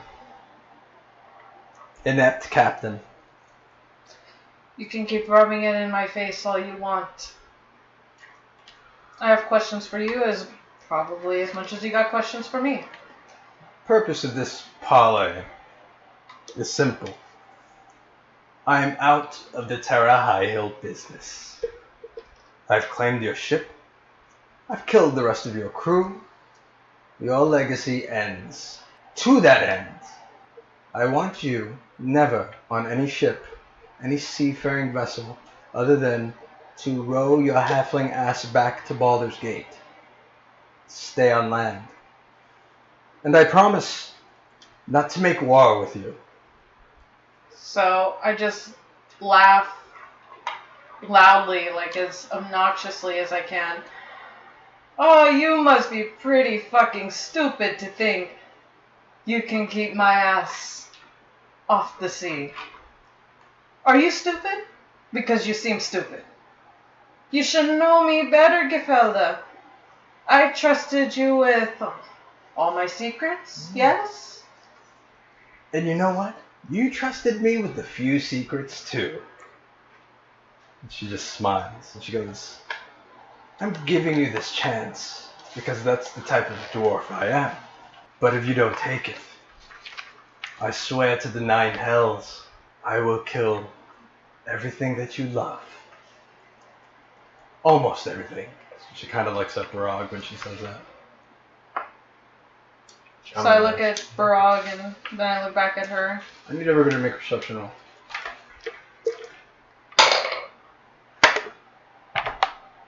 12. 24. 15. Okay, you don't notice it, Terra. Barag, did you roll? Oh, no, I did not. I don't know if I had to be included in the roll on that. Yeah. Okay. 9. Perception, you said? Mm-hmm. 9. 12. So, As well. you don't really notice it. What did you roll? 15. 15. Okay, you notice it. 24. 24. You definitely notice it. Okay, so only Daedalus and Kohl really notice. But as you guys are talking, all of her men are kind of surrounding kind of the perimeter. Encompassing us? Yes. So Nobody seems to be going for their weapons, although they are all armed. But specifically what you notice, on the plank of the ship, there is kind of a tarp. And there is a man on the plank of the ship who is just, he kind of has his arms kind of crossed and he's looking.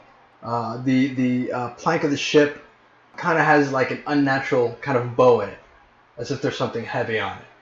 So that's what you two notice. So she goes, I'm giving you this one chance, Terra. So I look back to the group and I look back to her. You know, Gifelda, I'm surprised you don't keep in the same trade as what got me off this ship, huh?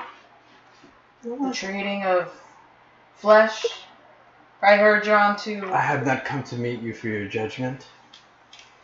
Only your subordination.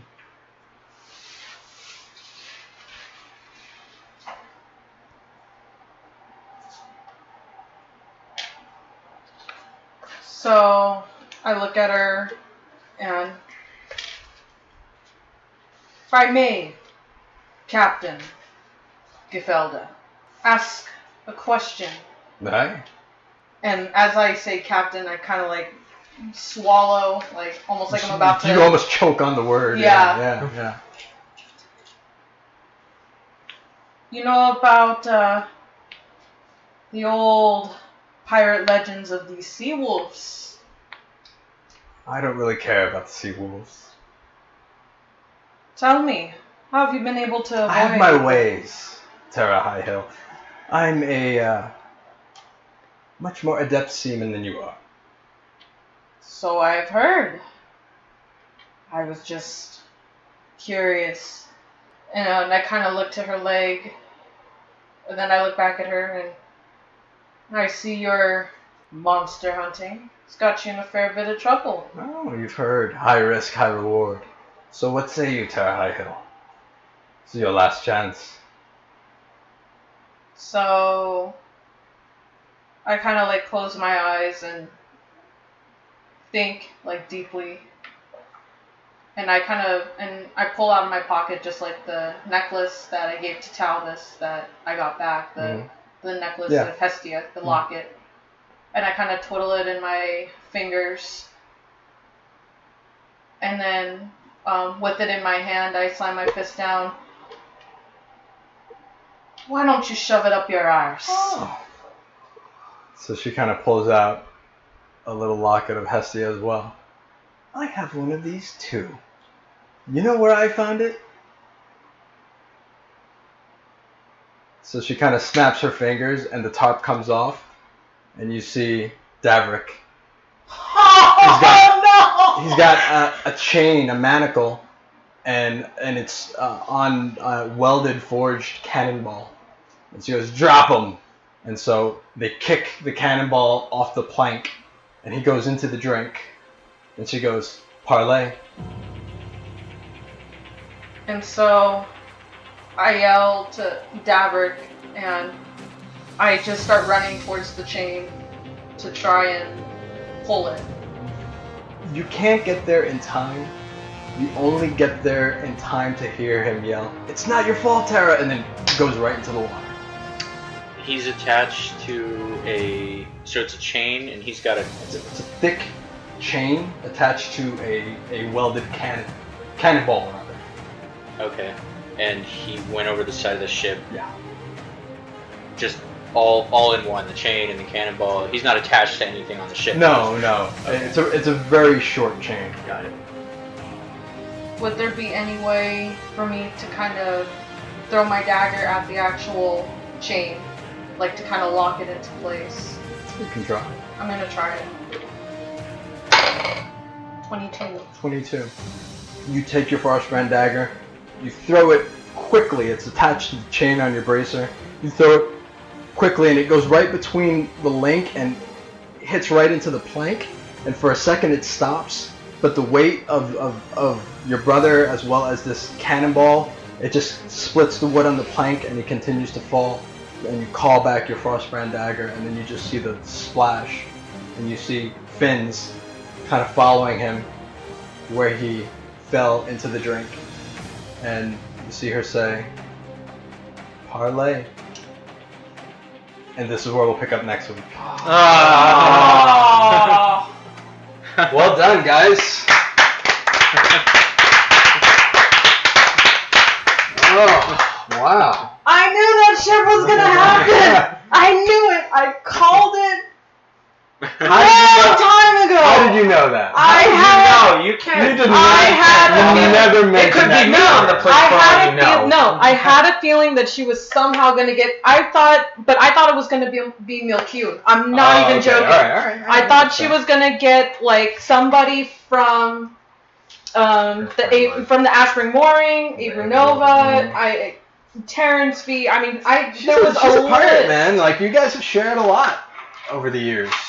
Yeah. You guys shared a lot. I told Jared, I'm like, it's gonna bite me in the ass that she was my first mate, because that means I told her everything. Yeah. And somehow, in some way, I have a feeling when I meet her, something's gonna go down to where she's gonna get information and take somebody. or something that I care about, and that's it. We will see what happens. You guys are on the deck of the Reckless Abandon, aka Terra's Tears. She is protected under the sworn pirate code of Parlay, and you are all surrounded. So, yeah, we'll pick up next week, guys. Hopefully it is 10 degrees cooler than what it is today. Yeah, so we will see you guys next week. Yes. Other than that, you know, hey, play D&D, be awesome, and love each other. Oof. Hey. Right. Yeah, good night. Yeah.